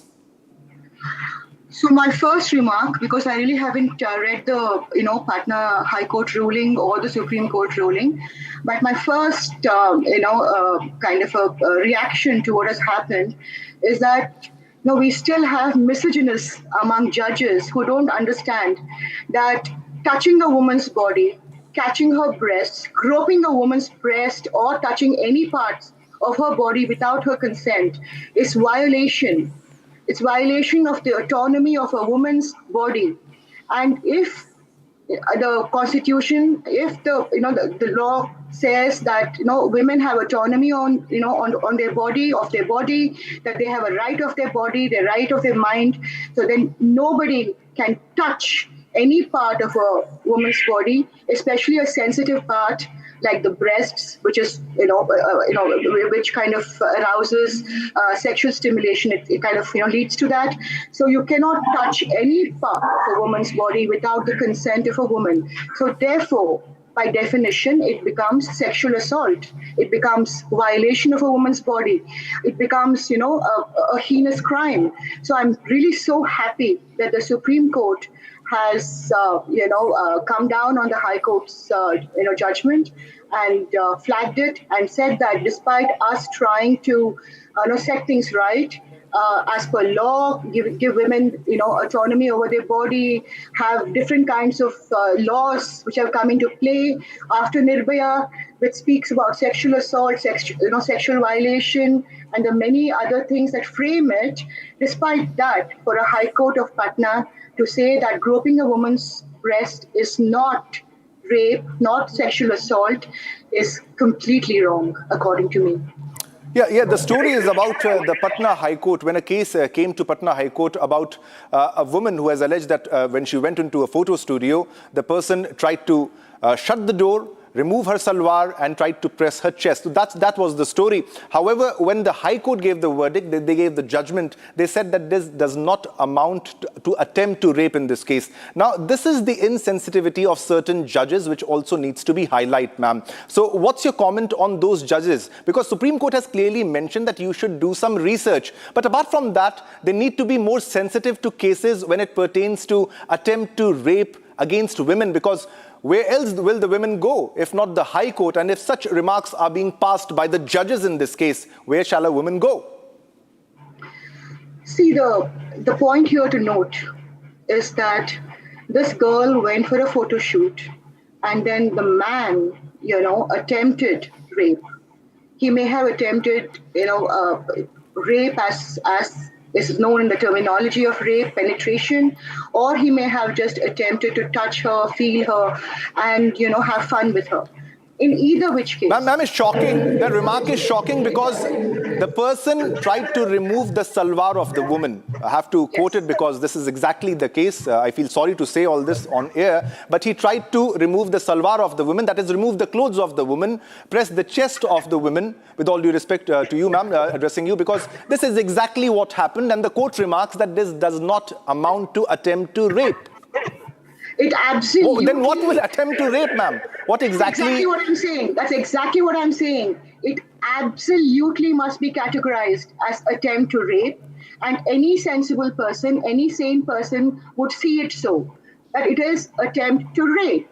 But the point over here is I'm horrified and shocked that we have judges who do not understand that a violation of a woman's body without her consent is not attempt to rape. I can't understand what kind of judges we have.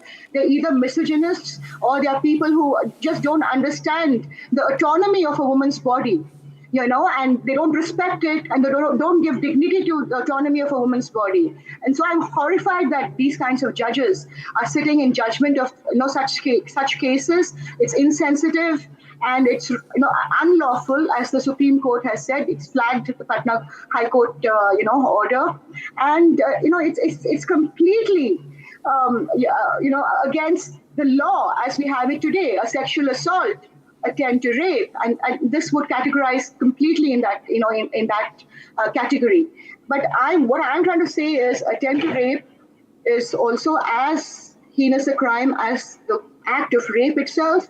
And so, I hope the laws are amended to say that anybody who, violates a woman's body, touches her without her consent, it has to be booked for attempt to rape and must be given the strictest punishment that there is under the law. Yeah, they should be strictest of punishment in this case. And also, such remarks should not be ignored, even if it comes from the judges. Ma'am, stay with us. We also have a colleague, a correspondent, Sarthak, joining us with all the latest updates. Sarthak, if you can put this into perspective and share the details of the case in the Patna High Court and why exactly the judge made such a comment where they're saying that it does not amount to attempt to rape, when the clear story is that he shut the door, he tried to remove the clothes of the woman, he pressed the chest of the woman, and even after that, this is such an insensitive remark by the Honorable Judge. Sarthak, over to you.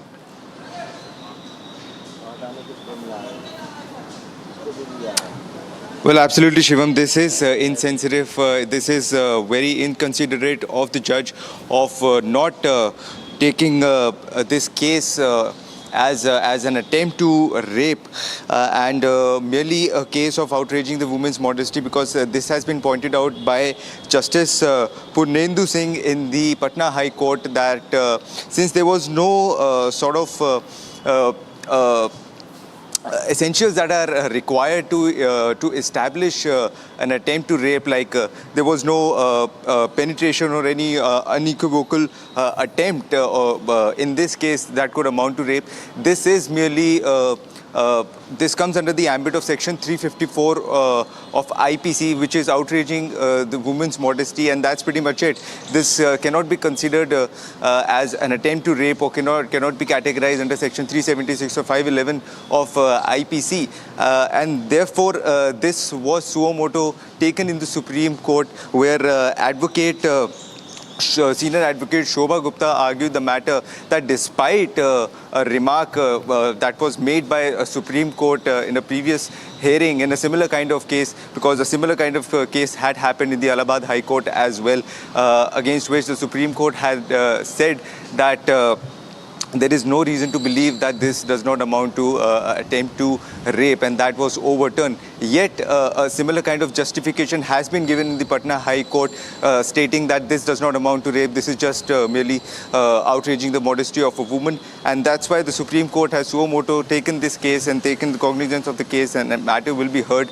And but this certainly is very insensitive and very inconsiderate of Justice Purnendu Singh of the Patna High Court of not really considering the sensitivity of the matter, and not really understanding that any sort of attempt over touching the private parts of a woman's body does amount to rape, because if her father would have not entered, if she had not really raised an alarm at that moment, something worse could have happened, because the accused fled after that. So this is really sensitive, and therefore the Supreme Court has taken cognizance of the case on a suo motu basis, and what will happen in the Supreme Court, this is something that we are constantly tracking. Shivam. Yeah, also, Sarthak, thanks a lot for the update, because I would like to read exactly what the Supreme Court has said. Ma'am Prahlad is also with us. It is directed that all courts shall follow the expression contained in the handbook, states to issue instructions to all police stations to follow handbooks while registering FIR and filing charge sheet. We will upload a reasoned judgment also. So they're clearly mentioning, ma'am, that the staff is doing nothing. The staff is doing nothing. That's the story here, that they are insensitive and there's no research that is happening. But thanks a lot, ma'am, for joining us and for a comment on the story. Thanks a lot, Sarthak, also. All right, viewers, now let's move on to another top story that we are focusing, and this is the protest in POK, where we have visuals coming in from the protest site in Rawalakot. This is the march to Muzaffarabad. Big breaking news development coming in from POK, where tensions are escalating.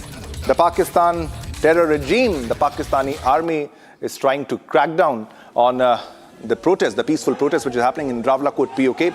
This is a call for a unified march, a long march towards Muzaffarabad, where the men are participating in the long march, but the women and children will continue their sit-in protest. And this is one of the biggest uprisings, one of the biggest protests ever seen in POK in Rawalakot, This is against the Pakistani government, against the brutal Pakistani terror regime, the Pakistani army, and also specifically against the failed field marshal, that is Asim Munir in this case. And look at the pictures. Thousands and thousands of people have joined, lakhs of people have joined in Rawalakot. Visuals coming in of the protest. Let's go across to the reactions that we are getting exclusively from POK. आज 1 महीने से ज्यादा हो चुका है। अब अपने बुनियादी हुकूक की खातिर, अपनी नस्लों की बका की खातिर और अपनी शनाख्त की खातिर सरापा एहतजाज है। मुजफ्फराबाद में बैठे वो नाम निहाल हुक्मरान हमारी आवाज को कुचलने के लिए हर मुमकिन कोशिश कर रहे हैं। बैरूनी फोर्सेस मंगवा रहे हैं, कत्ले आम कर रहे हैं, बेशुमार नौजवानों को शहीद कर रहे हैं। क्या वो 2 साल की बच्ची भी दहशतगर्द थी? नहीं, ये बैरूनी फोर्सेस, ये FCPC और ये रेंजर्स दहशतगर्द हैं, जिन्हें हमें मारने के लिए, हमारी आवाज को कुचलने के लिए बुलाया गया है। मैं तमाम ह्यूमन राइट ऑर्गेनाइजेशन से गुजारिश करती हूँ कि वो आए और हमारे ऊपर जो जुल्म हो रहा है उसको देखें। मेरा कश्मीर आज के दिन लहू लहान है, बेशुमार शहादतें और बेशुमार बुरी खबरें, और आज की रात भी बहुत ज़्यादा इम्पोर्टेंट है उस हवाले से कि इन ज़ालिमों का कोई पता नहीं है कि हम लोगों को कब ये शहीद कर देंगे, कब मार देंगे। बेशुमार नौजवानों को आज शहीद कर दिया गया। कोई 8-10 की इतला तो हमारे पास पहुंची है, लेकिन कंफर्म नंबर नहीं पहुंच सके कि कितने जो है लोग जो है वो शहीद हो चुके हैं। आम आवाम के ऊपर, निहत्ती आवाम के ऊपर गोलियां चलाई जा रही हैं और हालात बहुत ज़्यादा ख़राब हो रहे हैं। दूसरी चीज़ मैं आपको बताना चाहता हूँ कि पर्सनली जो चीज़ें मैं इस टाइम पे फेस कर रहा हूँ, शायद इतना मुश्किल टाइम मैंने ज़िंदगी में कभी फेस ना किया हो, लेकिन मैं खुद डिस्कस नहीं कर रहा इस वक्त के मुश्किलात में ऑलरेडी बहुत ज़्यादा इजाफा है। बहरहाल दूसरी ये चीज़ है कि एक बहन का पिछले दिनों में ख़त यहाँ पे उमर नज़ीर साहब ने पढ़ा था, जिस बहन के भाई को शहीद किया गया था, और उस बहन का आज जो है वो शोहर, उसको भी शहीद कर दिया गया, और ये दोनों इकलौते भाई थे अपनी पूरी फैमिली के। तो हालात दिन ब दिन बहुत ख़राब हो रहे हैं। गवर्नमेंट वो एग्रीमेंट जिसके ऊपर इन्होंने साइन किया हुआ था, वो एग्रीमेंट गवर्नमेंट उस एग्रीमेंट को उसके ऊपर अमल करने के बजाय जब लेट हो गई, ताख़ीर हो गई, मामलात ख़राब इनके हाथ से खुद हुए, तो अब अपने वादे और उन चीज़ों के ऊपर पर्दा डालने के लिए लोगों के ऊपर गोलियां चलाई जा रही हैं। हमने मासूम बच्चों को आपको दिखाया। कल का जो दिन है वो बहुत इंपॉर्टेंट है। कल हम यहाँ से आगे मुजफ्फराबाद की तरफ लॉन्ग मार्च करेंगे। दिन 11 बजे के वक्त दिया गया है कि 11 बजे हर बंदा जो है वो ईदगाह ग्राउंड में पहुँच जाए, और फिर यहाँ से आगे इंशाल्लाह मार्च होगा। मेरी आप सबसे गुजारिश है, हमें कल भी रोका जा रहा था कि आप धरने में ना जाए। एक्शन कमेटी ने ऐसा क्या गलत किया है? वो तो हमारे अवाम के हक के लिए आवाज उठा रहे, और वो कह रहे हैं, खबरों में कह रहे हैं, और धरने यहाँ तक रेंजर्स भी कह रहे हैं कि अगर जो लड़के जो बच्चे एक्शन कमेटी में आए हुए, अगर वो पीछे ना गए, उनके पे फॉर्म्स नहीं माने जाएंगे, उनकी चीजें नहीं मानी जाएंगी, उनके शनाख्ती कार्ड नहीं बनेंगे। ये बेफॉर्म है हमारे। अगर हमारे बेफॉर्म नहीं माने जाएंगे, चाहे आप उसके बेफॉर्म अपनी मर्जी से जिया, हमें आपके बेफॉर्म्स की भी जरूरत नहीं है। और मेरी आप सब पाकिस्तानी अवाम से गुजारिश है कि हमारे साथ खड़े हो, हमें हक के लिए आवाज उठा रहे हैं। क्यों आप लोग पीछे खड़े? हमारे साथ अल्लाह खड़ा है, प्लीज हमारा साथ दें। ना सिर्फ पाकिस्तान को बल्कि पूरी दुनिया को ये पैगाम देना चाहती हूँ कि हुकूमत पाकिस्तान ने ये हमें दहशतगर्द और कलअदम करार दे दिया है, और क्योंकि हम 1 महीने से इधर बैठे हैं, हमारा एहतजाज चल रहा है, और ये कह रहे हैं दहशतगर्द क्या तालीम मांगते, क्या अपनी क्या मियारी तालीम मांगते, क्या अस्पताल मांगते, दहशतगर्द तो क्लैशनकोफ मांगते, पिस्तौल मांगते, असला बारूद मांगते। मैं यही कहना चाहूंगी कि क्यों तो पाकिस्तानी मीडिया क्यों बिल्कुल खामोश है ना, उल्टी खंग है, बिल्कुल हमारा नाम ही नहीं ले रही, और जब भी लेती है तो कहते हैं दहशतगर्द है, कश्मीर में दहशतगर्द है।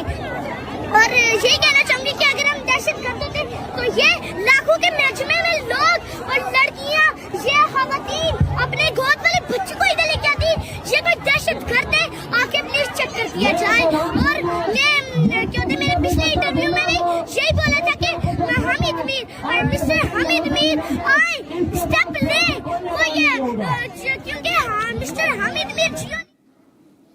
All right, viewers, now let's move on to another big breaking news development that we are getting in the Sena corporate Ramesh Mahatre case, where he has been given bail on medical grounds. Ladies and gentlemen, this is the big story that we have been continuously tracking.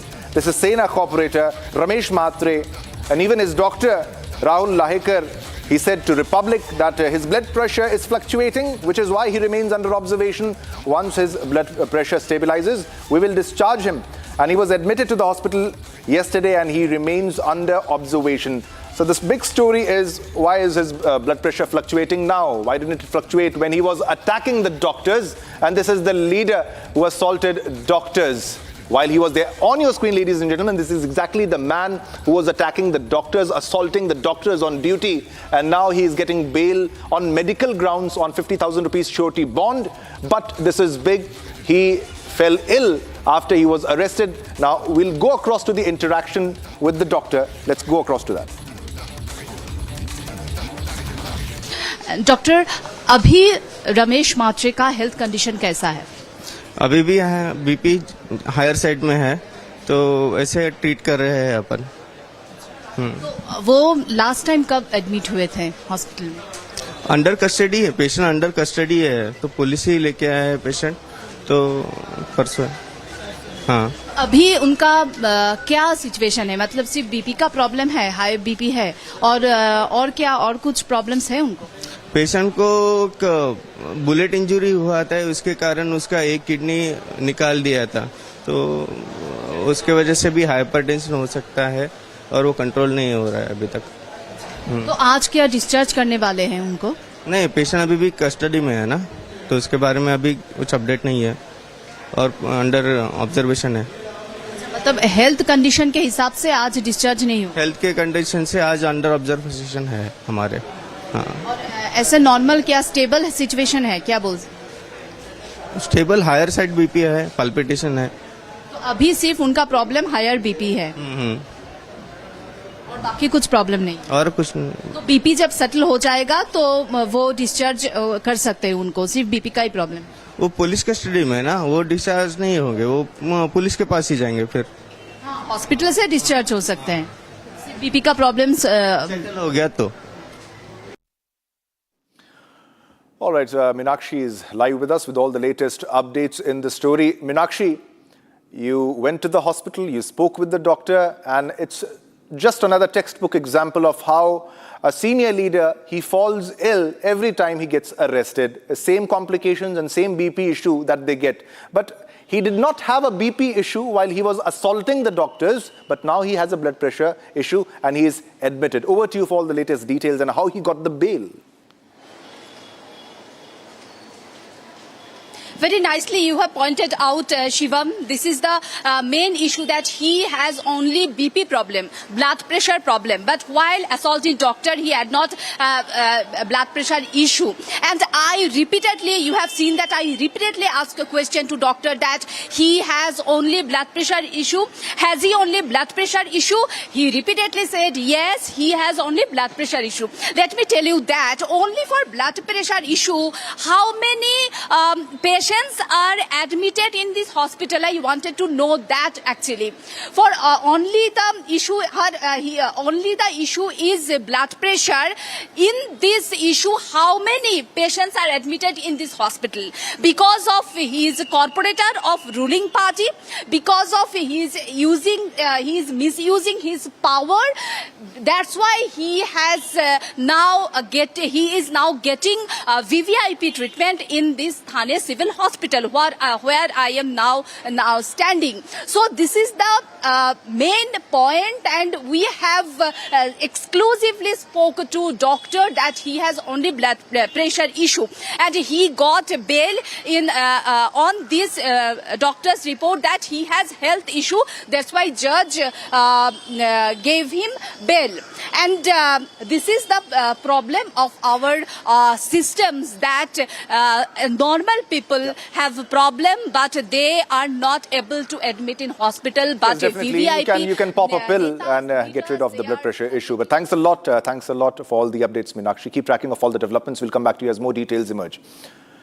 All right, viewers, it's time to slip into a short commercial break, but don't go anywhere because we have a lot more lined up for you. Coming up after the break, ladies and gentlemen, booked, not arrested. Republic accesses FIR copy of Chabahar shooting case, attempted murder case registered against accused Shaligram Garg, the brother of Baba Bageshwar. No arrest made yet.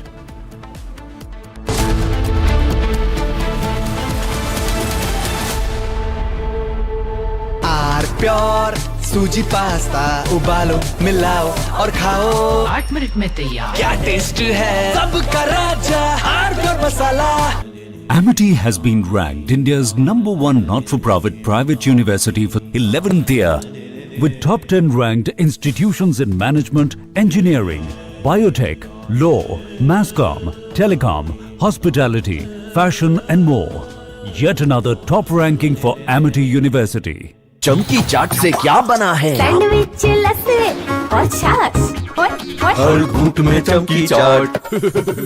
अब बताओ स्वाद आया? असली स्वाद सिर्फ chunky चाट। थोड़े में ज्यादा स्वाद यही तो है इसकी खास बात। वाओ मम्मा क्या स्वाद है? अरे मेरे राजा राजा आर प्योर मसाला।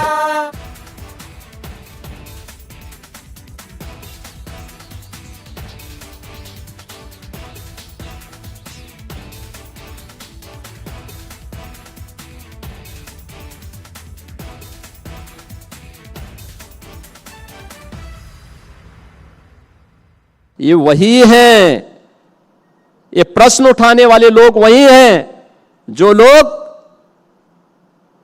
आज श्री राम जन्मभूमि में चोरी के बारे में इतना हो हल्ला कर रहे हैं। याद करना, श्री राम जन्मभूमि मंदिर के बारे में प्रश्न उठा रहे हैं। घटना जो भी घटित हुई दुर्भाग्यपूर्ण थी और ट्रस्ट के द्वारा जो सिफारिश की गई उसके अनुसार, जो अनुरोध किया गया उसके अनुसार एक एसआईटी उसकी जांच कर रही है, उस पर कार्रवाई भी हो रही है, उसमें कोई वो नहीं। प्रश्न ये उठता है कि जिसमें एक जांच एजेंसी पहले से जांच करके कार्रवाई कर रही है और उसके अनुरूप ट्रस्ट ने कार्रवाई भी प्रारंभ की है, नैतिक आधार पर भी इस्तीफा दिए और उस पर प्रश्न उठाए जा रहे हैं और सीधे सीधे आस्था की खिलवाड़ की बात हो रही है। आप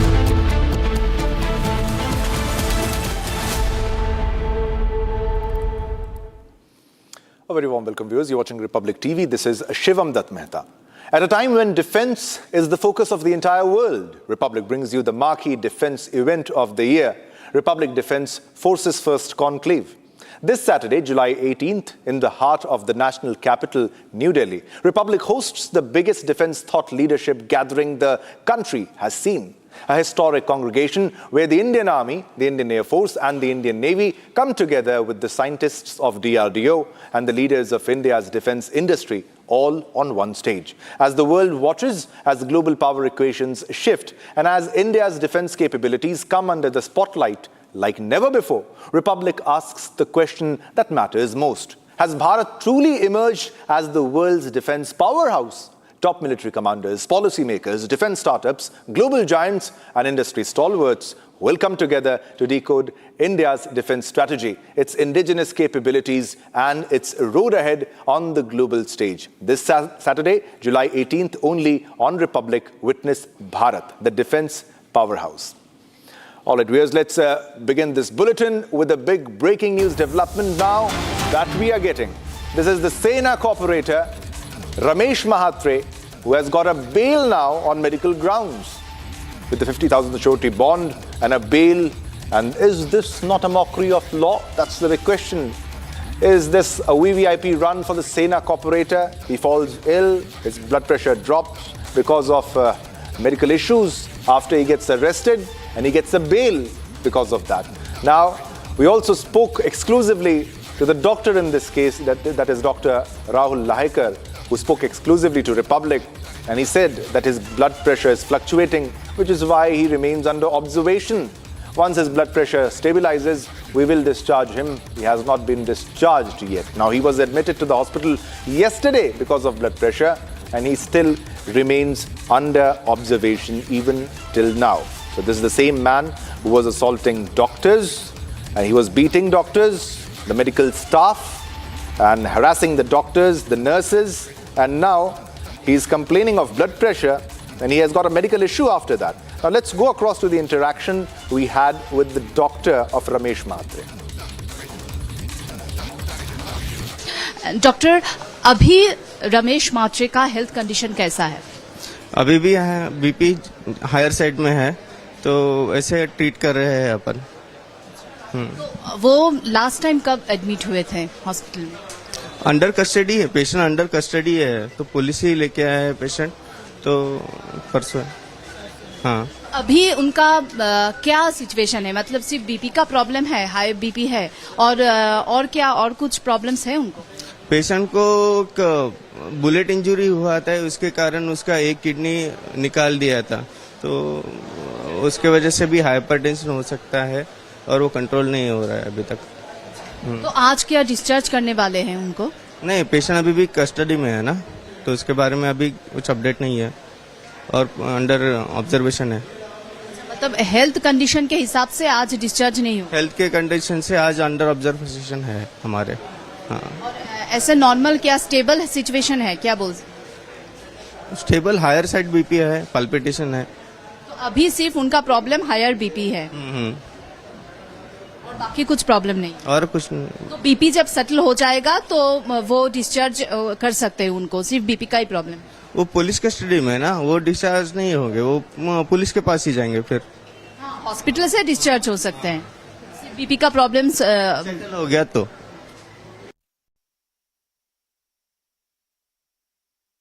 BJP leader Ram Kadam joins us on a phone line to talk on the issue. Mr. Ram Kadam, what do you have to say on him getting a bail on medical grounds? He had no blood pressure issue while he was attacking the doctors, and now he gets the bail on medical grounds. Ram Kadam ji. Whatever has been done by Mr. Ramesh Mhatre, being a corporator, the way he manhandled doctor, which is not, we do not support his action. In fact, government has taken immediately action. FIR is already lodged. But in the court of law, on the medical ground, the Honorable Court has given bail. But as far as the government is concerned, government has taken strict action against him, and we do not support such kind of actions anymore in Maharashtra. Even though the person is from which party or whoever his position is, we do not support that.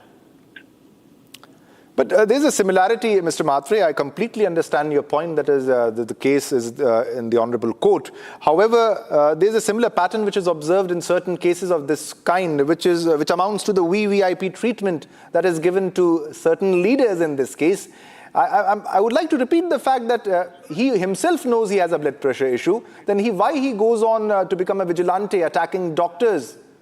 Doesn't he care about his health then, sir? Allow me to complete. There was absolutely no VIP treatment. This is some media perception.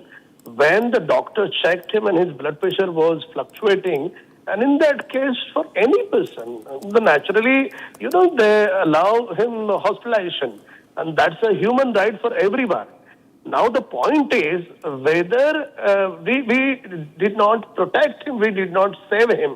The government has taken strict action against him, and in the court of law we have certain limitations being a government also, and the court has given him bail. So you cannot say that the government has given him VIP treatment. Absolutely not. I do not accept this at all. Yeah, but there has been a delay, a little bit delay comparatively to associates being arrested first and then him. But thanks a lot, sir, for joining us and for a comment on what exactly happened. Yeah. All right, viewers, now let's move on to another stories that we are tracking. Another big breaking news development. This is coming from Pakistan. The brutal Pakistan regime, the Pakistani army. There has been an FIR now against a Pakistani politician who had earlier exposed the Pakistani army.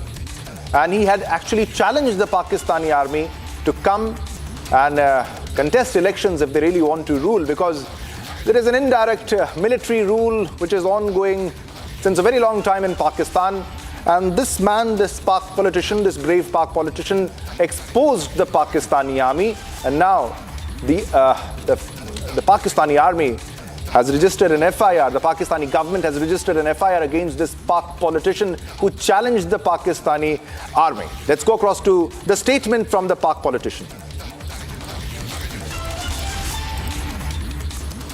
मुल्क उजड़ रहा है, खैबर पख्तूनख्वा में आज कोई हुकूमत नहीं है और मैं वहां से आया हूं। मैं बताना चाहता हूं पंजाब के लोगों कि मगरिब का सूरज गुरूब, सुबह सूरज के तुलू होने तक पुलिस अपने थाने से बाहर नहीं आती, और जब पुलिस थाने से बाहर नहीं आएगी तो फिर सड़कें मुसल्लह गिरोहों के सपुर्द होंगी, फिर सड़कें और रास्ते डाकुओं के रहम करम पर होंगे।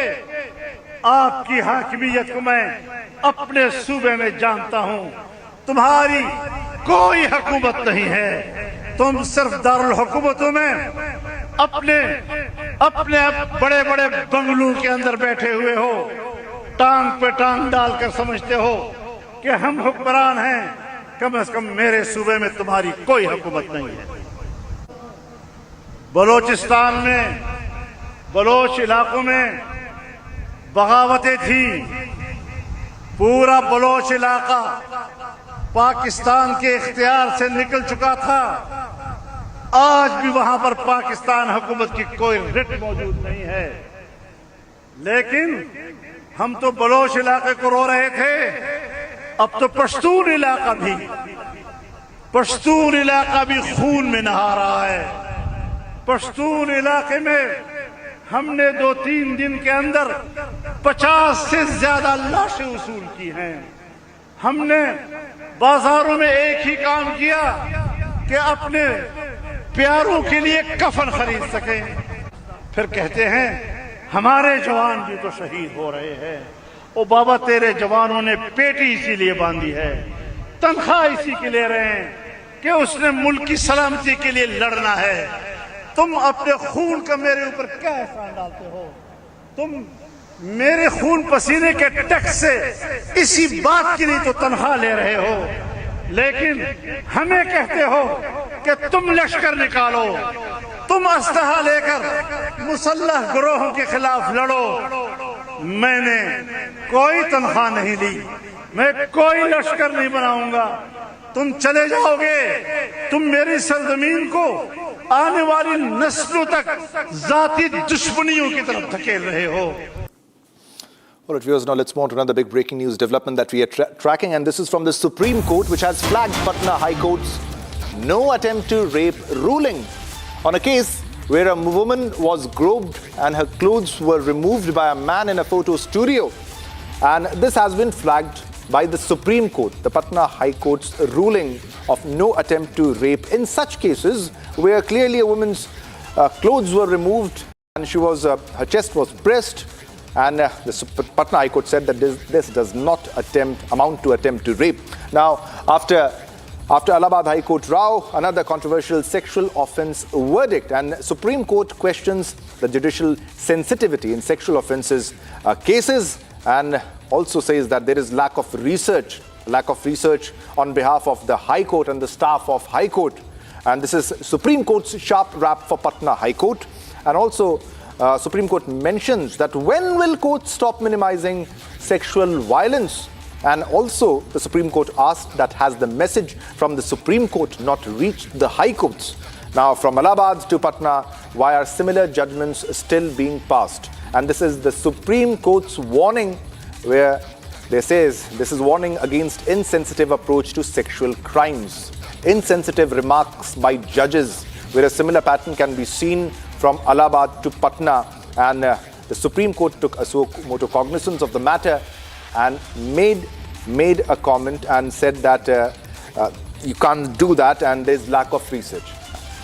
Brinda Adige joins us live for a comment on what exactly happened and the insensitive remarks in certain cases. Brinda, coming to you for a comment, what will be your take? Because just imagine if Supreme Court would not have intervened in such cases. The story is a woman went to a photo studio and the owner of the photo studio, he shut the door, he removed the clothes of the woman, he pressed the chest, and the court is saying that this does not amount to attempt to rape. How insensitive, Brinda? It's not only insensitive, it also shows the lack of training We all the time assume that judges in courts are supposed to be learned, educated people. They are the ones who interpret the law. So even if the law might have a narrow understanding or a narrow definition, the judge has the power and the authority to interpret in a wider horizon, in a wider sense, to extend the letter and spirit of the law, justice to the aggrieved person. But here it has been, not like you mentioned, it's not just this Patna High Court. We have seen other high courts also make such callous remarks, retrograde, sexist, patriarchal remarks. And again, my question to the Supreme Court is, what does the warning entail? Does it entail that that particular order will be struck off the case? Does it entail that another order will be there which is much more progressive? What does it entail? Do you put the entire burden on the victim survivor to come and make an affidavit to take that callous order back and then ask for a progressive order? So you see, these are all the many small details that you and I must question the courts for. Because at the end of the day, for women, safety, justice, and for that victim survivor, courts are our last resort. And if the judges in courts behave and speak in such a manner, where can this citizen go? And this is just unacceptable. Supreme Court, during Mr. Chandrachud's time, brought out certain words and phrases which are gender sensitive, which should not be, where judges must not be talking the language that is gender stereotypical, biased and prejudiced. So have these judges not been trained on all those words and phrases? Should judges not be evaluated and trained on a periodic, regular basis? These are very, very serious questions. Judicial reforms are still lagging behind. Over the last 20 years, no judicial reforms have happened. Yeah, definitely, Brinda. But also, the Supreme Court makes it quite clear that the judges also have to do some research. But there's also something called common sense in many cases, because there are technicalities that were quoted, that were referred to in this case, and they said that this does not attempt to penetration or something of that sort. But what about the sequence, the chronology of events? What next? Were you waiting for something to happen and then you call it attempt to rape? When rape happens, will you wait for a rape to happen and then call it attempt to rape, and it falls on that line now? It didn't fall earlier, now it falls on that line. Removal of clothes does not attempt to rape. Pressing of chest does not attempt to rape. Then there has to be certain rule book or something of that sort that defines what an attempt to rape is. And there should be a better explanation, a better definition, Brinda. Well, we might harp on the definition, but that also means amendment, and it has to have the parliament's consent. Right now, the judges have the authority to interpret in the widest sense of that phrase and word. So somebody's breasts are touched, the salwar is brought down. What was it for? Obviously, it is an attempt to rape. What is the judge explaining? That it is not attempt to rape, as rape has not happened. When rape happens, it is called rape. This is attempt to rape. The English words and phrase is very clear. The problem is with the petty understanding of the judge. We all the time tell ourselves that you cannot criticize the judge. Why not? It was a colonial era where they said the judge is the Lord. Lord cannot be challenged and questioned. We are today in mother of democracies. He is another citizen just like me. In fact, I am the taxpayer who is ensuring that his salaries or her salaries are paid. So he is accountable to the people and the Constitution. So when he makes these statements, did he uphold constitutional morality from where the law has come? If he has not upheld constitutional morality, if he has not upheld the letter and spirit of the law, then he is wrong. And we must be able to call him out and say, you are wrong. Amend it. Strike that phrase out from your judgment. We should not be pussyfooting around judges. Yeah. Judges must be held accountable.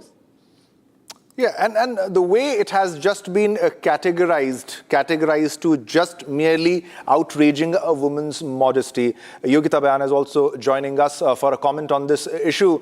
What do you think should exactly be the definition? Because it's bizarre, it's shocking, the kind of remark which was made by the High Court, the Patna High Court in this regard. And also, you very well understand, Yogita Bhayana, when a verdict is given, a ruling or observation is given, a precedent is set for other courts to follow. Had the Supreme Court not intervened, what would have happened? Yogita Bhayana, coming to you for a comment on the entire sequence of events that happened.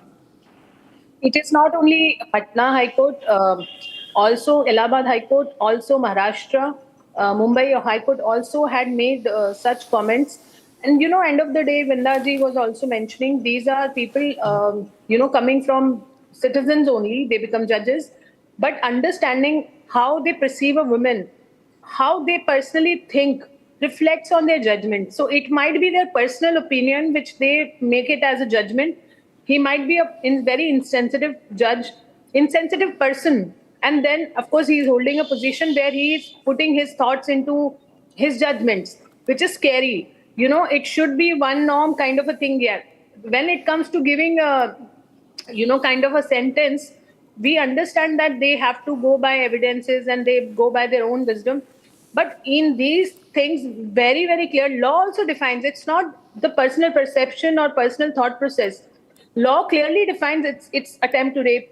How can he interpret it otherwise? First, morally also, if he's not very sensitive towards women also, he himself has a certain thought process, it reflects there. So it is very scary situation. I think, first of all, I know it is a very big thing to say on your channel.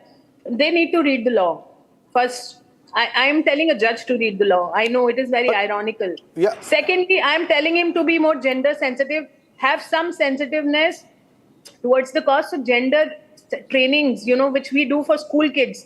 I think they also need that. And they need it more than that, because school kids you can reform, and these guys sitting there, they have no sense. They can't be changed so easily. So I think in their training centers itself, when we talk about police reforms also, we say we should do police training in the training hub itself, because it is too late otherwise. For them also, selection process also should include gender sensitive training. Otherwise, we really keep fighting, we keep debating on and on, for various judgments have come up. So very unfortunate, but these people have to be kind of taken for task in terms of, we can't see them going away from their seat, but what we can at least see is that Supreme Court has taken cognizance. Pull up means they should go for training. Pull up means tell them to go for some kind of a incubation where they learn and come out as more gender sensitive, more legally aware people. So you're saying that there should be a stronger action comparatively to what has been done. Thanks a lot. Yeah, thanks a lot, Yogita and Brinda. Thanks a lot for your comment. We'll come back to you as more details emerge in this story. Thanks a lot. All right, viewers, now let's move on to another big breaking news development that we are getting in this regard. In another case, NC and BJP have backed LAHDC Kargil budget. The budget has been approved in LAHDC Council, and the move comes after NC and Congress power sharing has collapsed in that matter. Big breaking news development on your screen, ladies and gentlemen. The budget was approved in the LAHDC Council. This is NC and BJP coming together and backing the LAHDC Kargil budget. Big breaking news development on your screen, ladies and gentlemen. This is coming in from Kargil. This is BJP and NC coming together on one issue, and this is NC BJP backing the LAHDC Kargil budget. Now, this development marks a significant political realignment in Kargil, ladies and gentlemen, and this move comes amid the collapse of the NC Congress power sharing arrangement. This is about the differences over the rotational chief executive councillor, that is the CEC agreement that triggered the entire political crisis.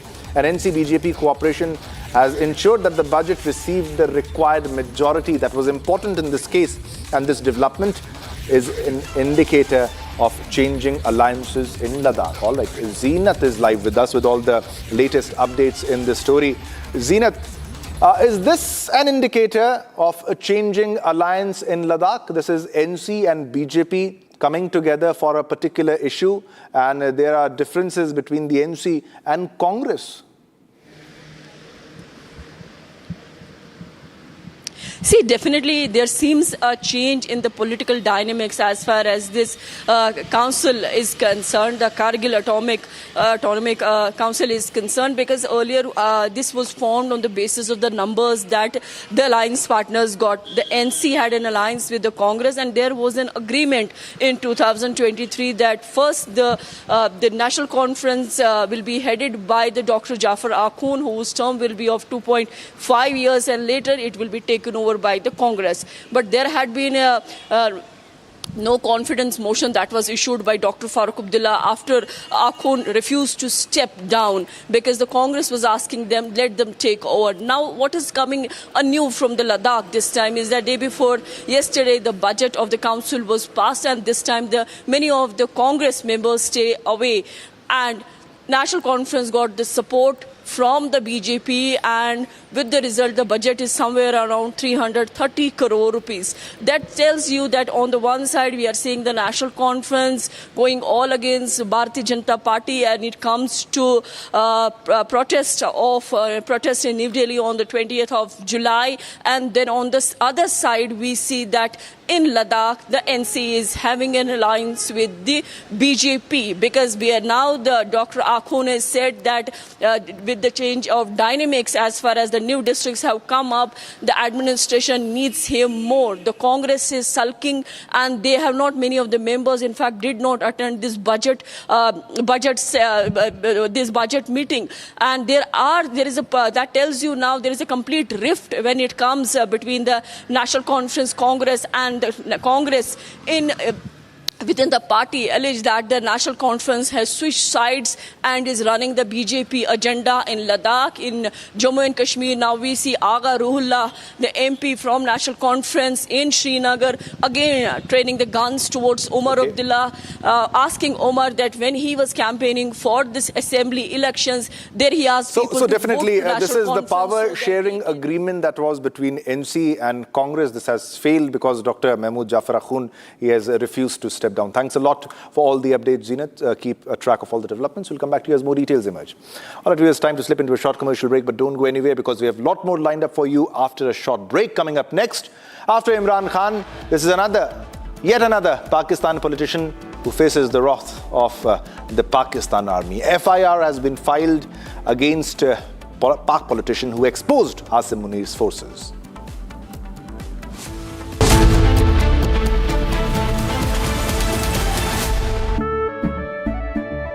केसरिया से मन जोगी हुआ रे, दिल झूमे देखो मतवारा हुआ रे, केसरिया से मन जोगी हुआ। हर पल मनाओ केसरी त्योहार।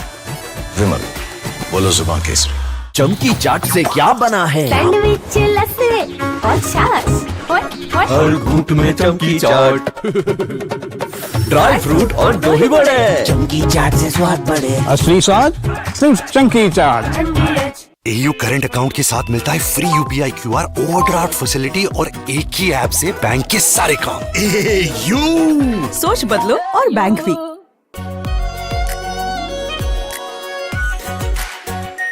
Are pure shahi paneer masala, delicious, healthy every day. Ladies and gentlemen, we suspect that Pakistan is back to its old and dirty tricks again, and we have proof which has come with us that they are planning some terrorism in response to our firm decision to keep the Indus Waters Treaty in abeyance. Now, we've kept the Indus Waters Treaty in abeyance post Pahalgam because that is what they deserve. These are of Lashkar terrorists being trained with some hyperbolic jihadi music in the background. And they are being trained by the Lashkar-e-Toiba. This footage has come out. They are being trained by a US-designated Lashkar terrorist called Haris Dar. And these are all Lashkar terrorists. They are being trained, and they are being trained in dams, in waters of dams in Pakistan. And he is addressing these water jihad recruits in front of a water body, and he says, "Agla step hamara dam mein aata hai, Mangla Dam mein. Our issue over water is with India, and then he wants and says something bigger is going to happen in 2026. That's the video of him on the right, where he says something big is going to happen over the water issue in 2026. Then he's parroting the line of the Pakistani government. Remember, the man on the right is not just any fanatic. He's a US designated, very well known.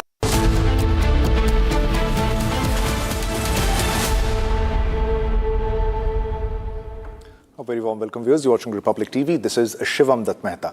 Now, the West Asia conflict has entered another dangerous phase. The United States has launched a fresh round of strikes on Iran, saying the attacks are aimed at degrading Tehran's strike capabilities. Even as reports emerge of fierce clashes in the Strait of Hormuz, Iran, meanwhile, claims it has struck military targets in Bahrain and Kuwait, raising fears of an even wider regional escalation. Let us take a look at the full report with the latest developments.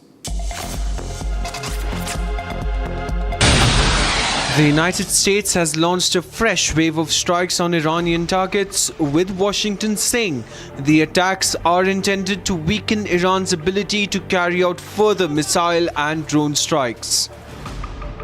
The strikes come just ahead of an unexpected naval blockade around Iran, further raising tensions in the Gulf. Iran has responded by announcing the third phase of Operation Nasser 2. IRGC claims its drones targeted enemy warehouses at Sheikh Issa Air Base in Bahrain and the MQ-9 drone ramp at Ali Al Salam Air Base in Kuwait. With fresh US strikes, expanding Iranian retaliation and active fighting, fears of a wider regional conflict continue to grow, with global shipping routes and oil supplies now under increasing threat. All right, viewers, time to slip into a short commercial break. But don't go anywhere because we have a lot more lined up for you. Coming up after the break, day after Tamil Nadu government issues anti-bribery helpline, TVK leader caught red-handed accepting bribe. Amity has been ranked India's #1 not-for-profit private university for 11th year, with top 10 ranked institutions in management, engineering, biotech, law, masscom, telecom, hospitality, fashion and more. Yet another top ranking for Amity University. Pure सूजी pasta उबालो मिलाओ और खाओ 8 minute में तैयार। क्या taste है सबका राजा आर प्योर मसाला। चमकी चाट से क्या बना है? आलू चाट या फ्रूट चाट, स्वाद बढ़ाए चमकी चाट। क्या बात है? स्वादिष्ट पकोड़े और परेशान, अरे चमकी चाट है इसकी जान। असली स्वाद सिर्फ चंकी चाट।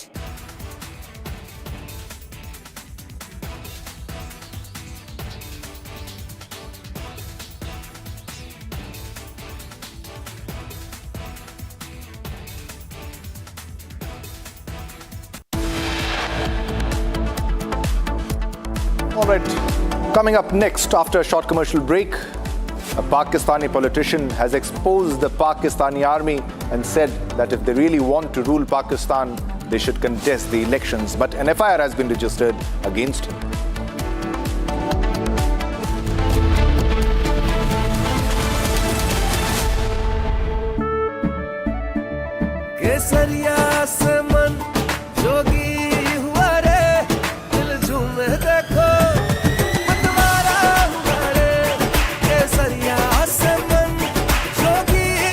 हर पल मनाओ केसरी त्योहार।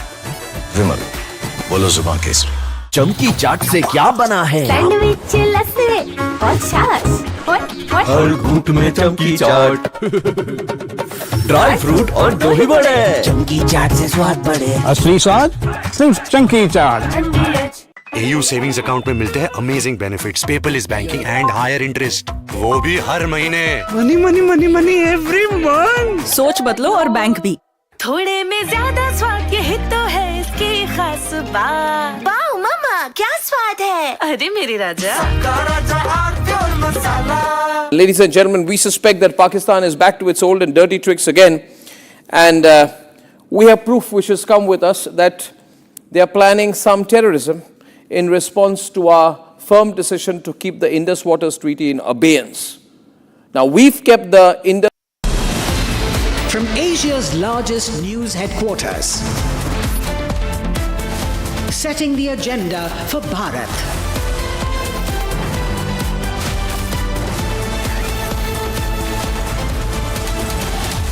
You're watching Republic.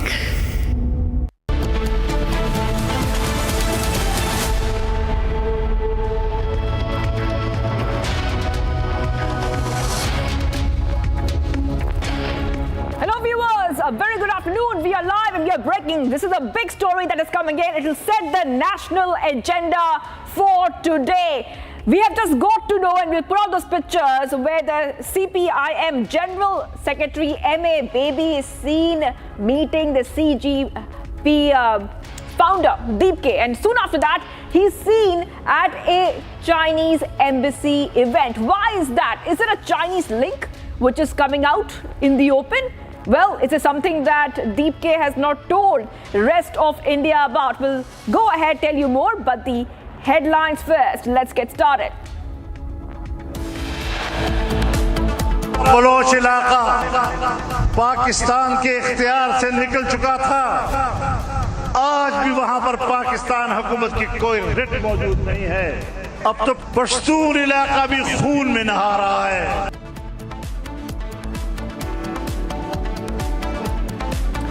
Top headlines we're tracking right now. The Pakistani army is exposed by its own leaders. Pakistani politicians say that Pakistan has no control over its own provinces.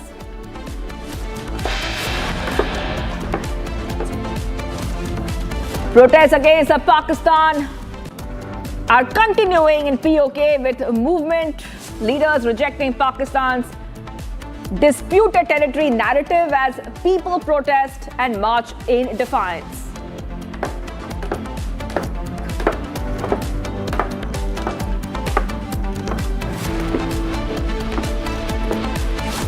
Thousands began march from Rawala Court in Muzaffarabad as protests intensified in Pakistan-occupied Kashmir.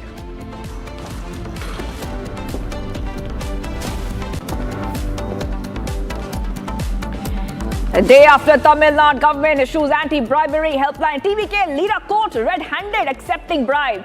NCP SP Supriya Sule drops big hint on support to ND and says party still undecided on delimitation.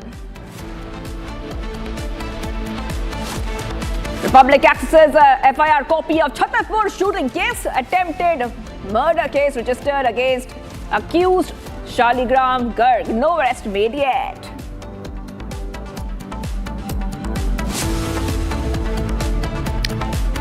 And NCP SP drops a big hint about the future that it has in mind when it comes to the delimitation bill and other aspects.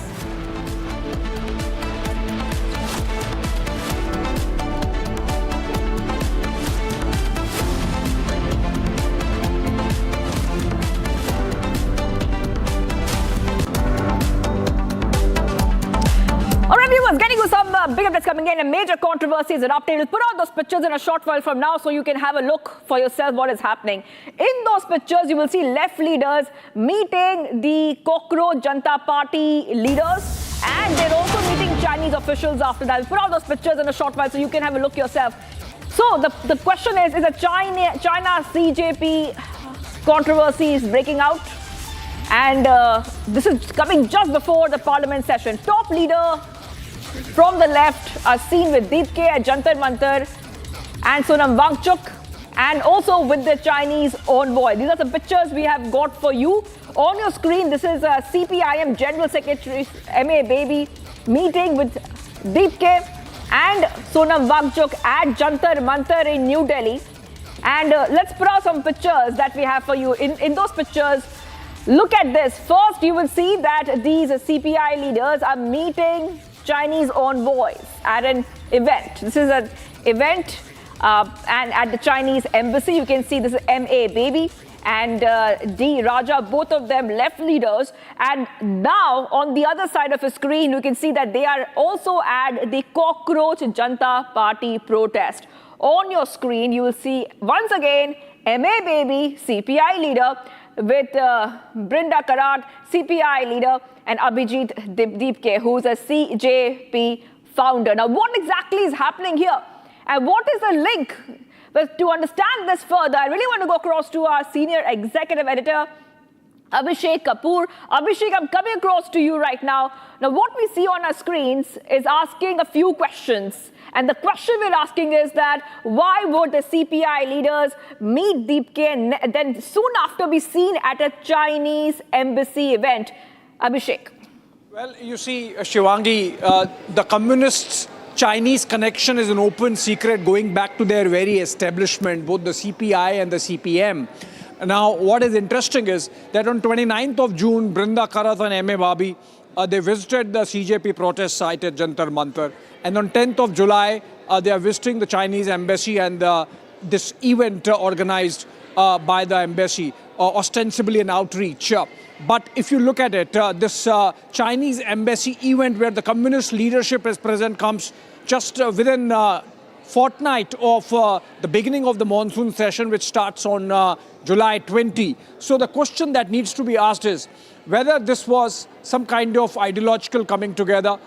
Remember on June 29th when the communist leadership visited the CJP protest, someone asked them why you have come now, because the CJP protests themselves had been going on for about 15-20 days. There Brinda Karat responded by saying that they have been associated with the CJP from the very beginning. We have known for a fact from our reporting on the ground that the communist student organizations like the ISA, they have been active, have been providing ballast in terms of numbers present on the ground for the CJP protests.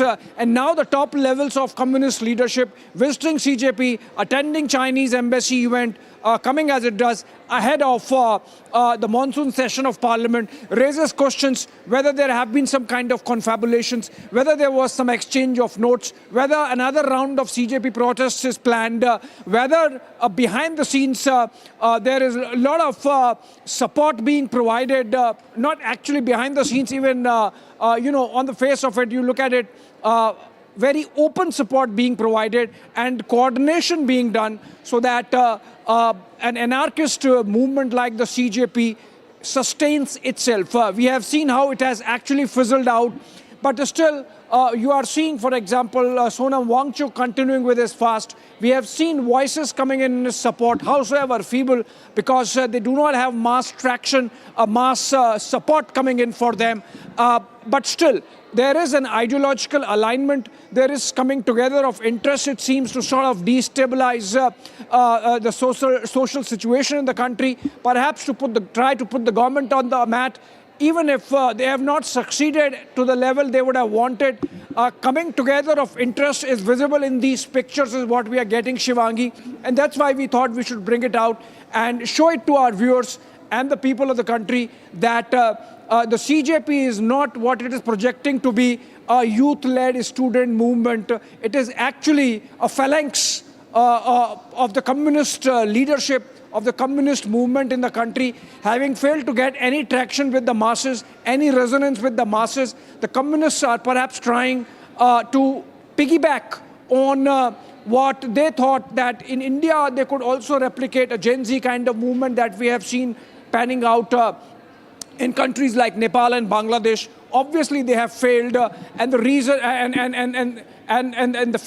the clearest picture of their failure was that Rahul Gandhi, went on a vacation midway because he realized that his Chhatro ki Goonj is not getting any traction with the larger masses except for the Congress support system, and of course in the case of CJP, this communist support, that's been very open. But it was intriguing that the communist leaders should be visiting the Chinese embassy event ahead of the parliament session, the monsoon session that begins on July 20, and that's why we thought we should bring out those pictures. Shivangi. That's right. Stay on with us, Abhishek, because I want our viewers to also have a look at these pictures, and you're of course helping our viewers understand that since the left is not really going anywhere, do you think the left is trying to gain whatever support that they can? Is the meeting between the left leaders and the Cockroach Janata Party leaders is a political convenience? Well, more than political convenience, it's seeking relevance. And it's essentially the communist leadership trying to get some toehold or attempting to get some toehold. They have obviously failed at all levels, except for some pockets of influence here and there, essentially on campuses like the JNU. And that's why we have seen from the day one left student organizations like the SFI and the AISA, ISA as it is called, coming in and providing some element of, an attempt at showing that there is some kind of student support to the CJP, which obviously it's not there. Otherwise, it would have got reflected in the other protests that the CJP has held in cities outside of New Delhi. And that's why everything ultimately fizzling out at other places. They have come back to Jantar Mantar because there is some level of critical mass available so far as the left student bodies are concerned. And that's why the communist leaders sort of blessing this movement, trying to sustain it. Of course, they are not succeeding insofar as mass support is concerned, but within their ecosystem, within their echo chamber, you are seeing they are trying to prop it up till the time that they can. And in that backdrop, to be meeting the Chinese embassy, as I said, Chinese embassy and the Chinese ambassador can be seen in the pictures. But as I said, Shivangi, that the communist China connection is an open secret. So it's, but the fact that it's coming in between these two events, the CJP protests and the monsoon session of Parliament, makes us wonder whether there is some kind of coordination that's being done to sustain this movement, which is essentially an anarchist movement and is aimed at destabilizing the government of the country. That's right. Abhishek, I want to stay on. I want you to stay on with our viewers because our viewers are watching right now really want to know a little bit more about the questions specifically that Republic TV has raised. We have been saying that the massive following is it's inorganic.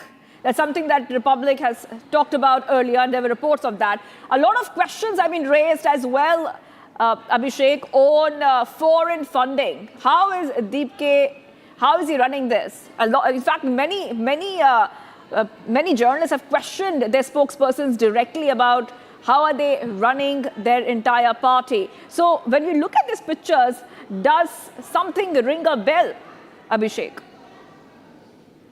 Well, you see, so far as sustaining these protests are concerned, remember, Shivangi, it has been discussed so many times already that who's really bankrolling this protest, who's bankrolling this movement, if it can be called that, or an attempt to create a movement, who's supporting it, what are the forces that are behind creating a Gen Z kind of movement where none existed in the country. We have seen open political statements of support coming in from the likes of none other than Rahul Gandhi and Arvind Kejriwal of the Aam Aadmi Party. We have seen support being provided by the communist parties and their student wings to the CJP. We have seen the Congress parallelly trying to start its own students' campaign based on the NEET paper leak, but obviously it did not succeed. Absolutely. I believe we have somebody on the phone line, Shivangi. Yes, we have with us. I think we're getting some reactions coming in. If you could confirm, okay, Mr. Dinesh Varshani, senior CPIM leader, is joining us. Abhishek, would you like to take that over?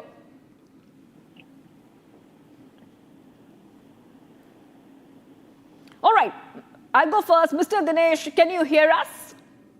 Can. All right, I just want to ask you, we're discussing about these pictures that the CPI leader, MA Baby, D. Raja, they were at a Chinese embassy event just after meeting the founder of CJP. What exactly was that event about at the Chinese embassy? It's an absolute rubbish imagination of your television channel or whosoever has reported to you. The CJP protest in Delhi at Jantar Mantar is a protest by the students, and more than 30 student organizations have joined that protest. And whatever the event was there in Chinese embassy, that was the foundation day ceremony of the CPC, Communist Party of China, and in which the left parties of India have joined it because they have fraternal relations with the Chinese Communist Party. Even BJP have a fraternal relations with the Chinese Communist Party. Even Congress have a fraternal relation with the Chinese Communist Party. It is all rubbish. This is an imagination to tarnish the justified movement of the student community, youth community of the country against the paper leak, against the unemployment, against the attack on public education and closing the 98,000 government schools. This is all to hide the chori of the Modi government.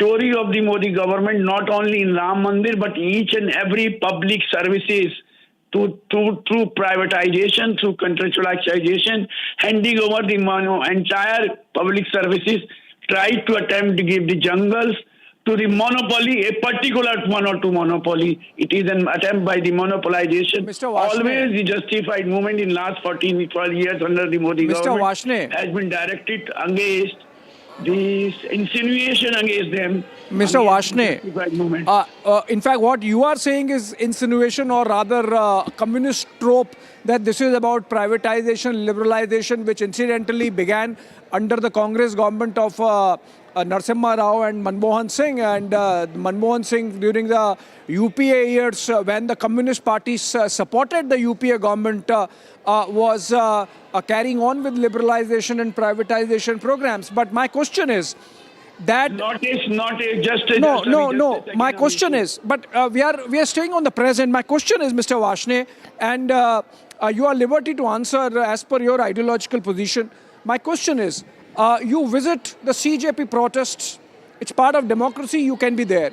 But going to a Chinese embassy event and then this meeting or this attending the event happens just ahead of the parliament session. Obviously, when we know the kind of connection that the Communist Party has had historically with the Chinese Communist Party, and when CJP is clearly seen as an anarchist attempt at creating discord in society, then why should we not connect the dots? First of all, the CJP protest at Jantar Mantar is not an anarchist attempt. The anarchist attempt is the Ram Mandir Chori. The Dakati is Ram Mandir Chori. And are you a believer of Ram Mandir, Mr. Varshney? Attending the event at Chinese. Are you a believer of? Have you become a believer of Lord Ram and the Ram Temple suddenly, Mr. Varshney? No, it's not a question whether I believe in God because or not. Are you in pain? Like as a believer, I am in pain because of the theft at Ram Temple. Are you in pain? Obviously, I am in pain against every chori of the people's money. Whether is it in Ram Mandir or Badrinath or Kedarnath or any religious shrine. If I don't believe in God does not mean that you are allowed to have the chori in the religious and sanctums of the country. This is absolutely absurd. Okay, now, I don't know whether you are saying you're not a believer of Ram Temple, but you are saying you are pained at the chori which is granted. But now my next question, which was about why should we not connect the dots when a visit to the Chinese embassy of the communist leadership comes in between CJP protests and the parliament session? Not only communist leadership has visited the parliament.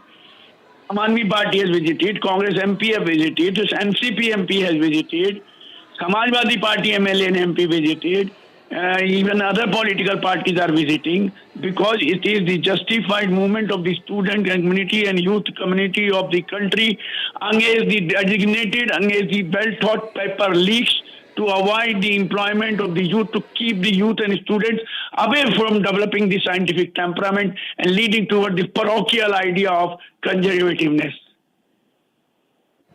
All right. Thank you so much, Mr. Dinesh Varshney, for sparing your time and joining us with your perspective. With that, we hand it over back to the studio. Over to you, Shivangi. Well, thank you, Abhishek, for helping our viewers understand and decode these pictures that we are seeing on our screens, on our pictures. Are raising many questions. Major controversy erupting over left leaders meeting the Cockroach Janata Party leaders and Chinese officials. This is a controversy breaking out just days before Parliament session. This is a story will be setting the national agenda because many questions are being raised. Top left leaders are seen with Deepke at Jantar Mantar and with the Chinese envoy. So to show you those pictures, we have put out on your screen what is happening. First, we saw that M.A. Baby and Brinda Karat, both of them CPI leaders, met Abhijit Deepke, the Cockroach Janata Party founder, and shortly after that, he was the left leaders were seen at a Chinese embassy event, which is raising questions once again about the foreign links and funding links. These are questions which have been raised again and again about the Cockroach Janata Party. Many questions have been raised about Cockroach Janata Party and their so-called following. So those are some questions which have been raised specifically. Critics raising questions about how did the Cockroach Janata Party get so many followers. Also, there has been a lot of questions about the foreign funding, if there's any foreign funding, inorganic bot campaign that Deepke could be using to inflate his follower numbers, and the suspicious spikes of followers from outside India. And that is something that we have been talking about. Critics have been raising these questions. On your screen, this is Republic, super exclusive, showing you these two pictures and really asking question that is there a China link which is coming out. So getting you back-to-back updates coming in here, viewers of Republic TV, a major controversy has now erupted with these pictures. Of course, we'll be discussing this story the entire day. Major controversy erupting over left leaders meeting the Cockroach Janata Party officials, leaders and Chinese officials.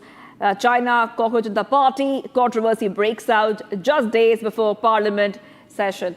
Okay, let's put out some more pictures which are coming in for our viewers. So on your screen, there are two pictures. Left-hand side, you can see that the left leaders are at a Chinese embassy event. Now, we did speak to the left leader right now, and they said that they denied all the allegations completely, but the pictures show a different story. On the right-hand side, you can see that the same leaders, specifically M.A. Baby, is seen speaking to Deepke and Sonam Wangchuk, both of them present at that protest.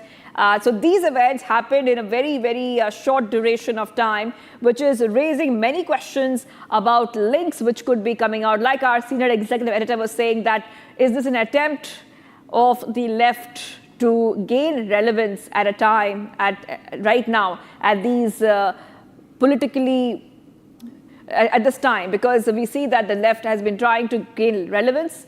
And could this be a tactic from this side? But the bigger question is that is there a China link to the Cockroach Janata Party? So major controversy erupting over left leaders meeting the Cockroach Janata Party founders and Chinese officials. China Cockroach Janata Party controversy breaking out. Remember that the Parliament session is going to begin very soon. So just before that, we see that there has been these pictures which have come out.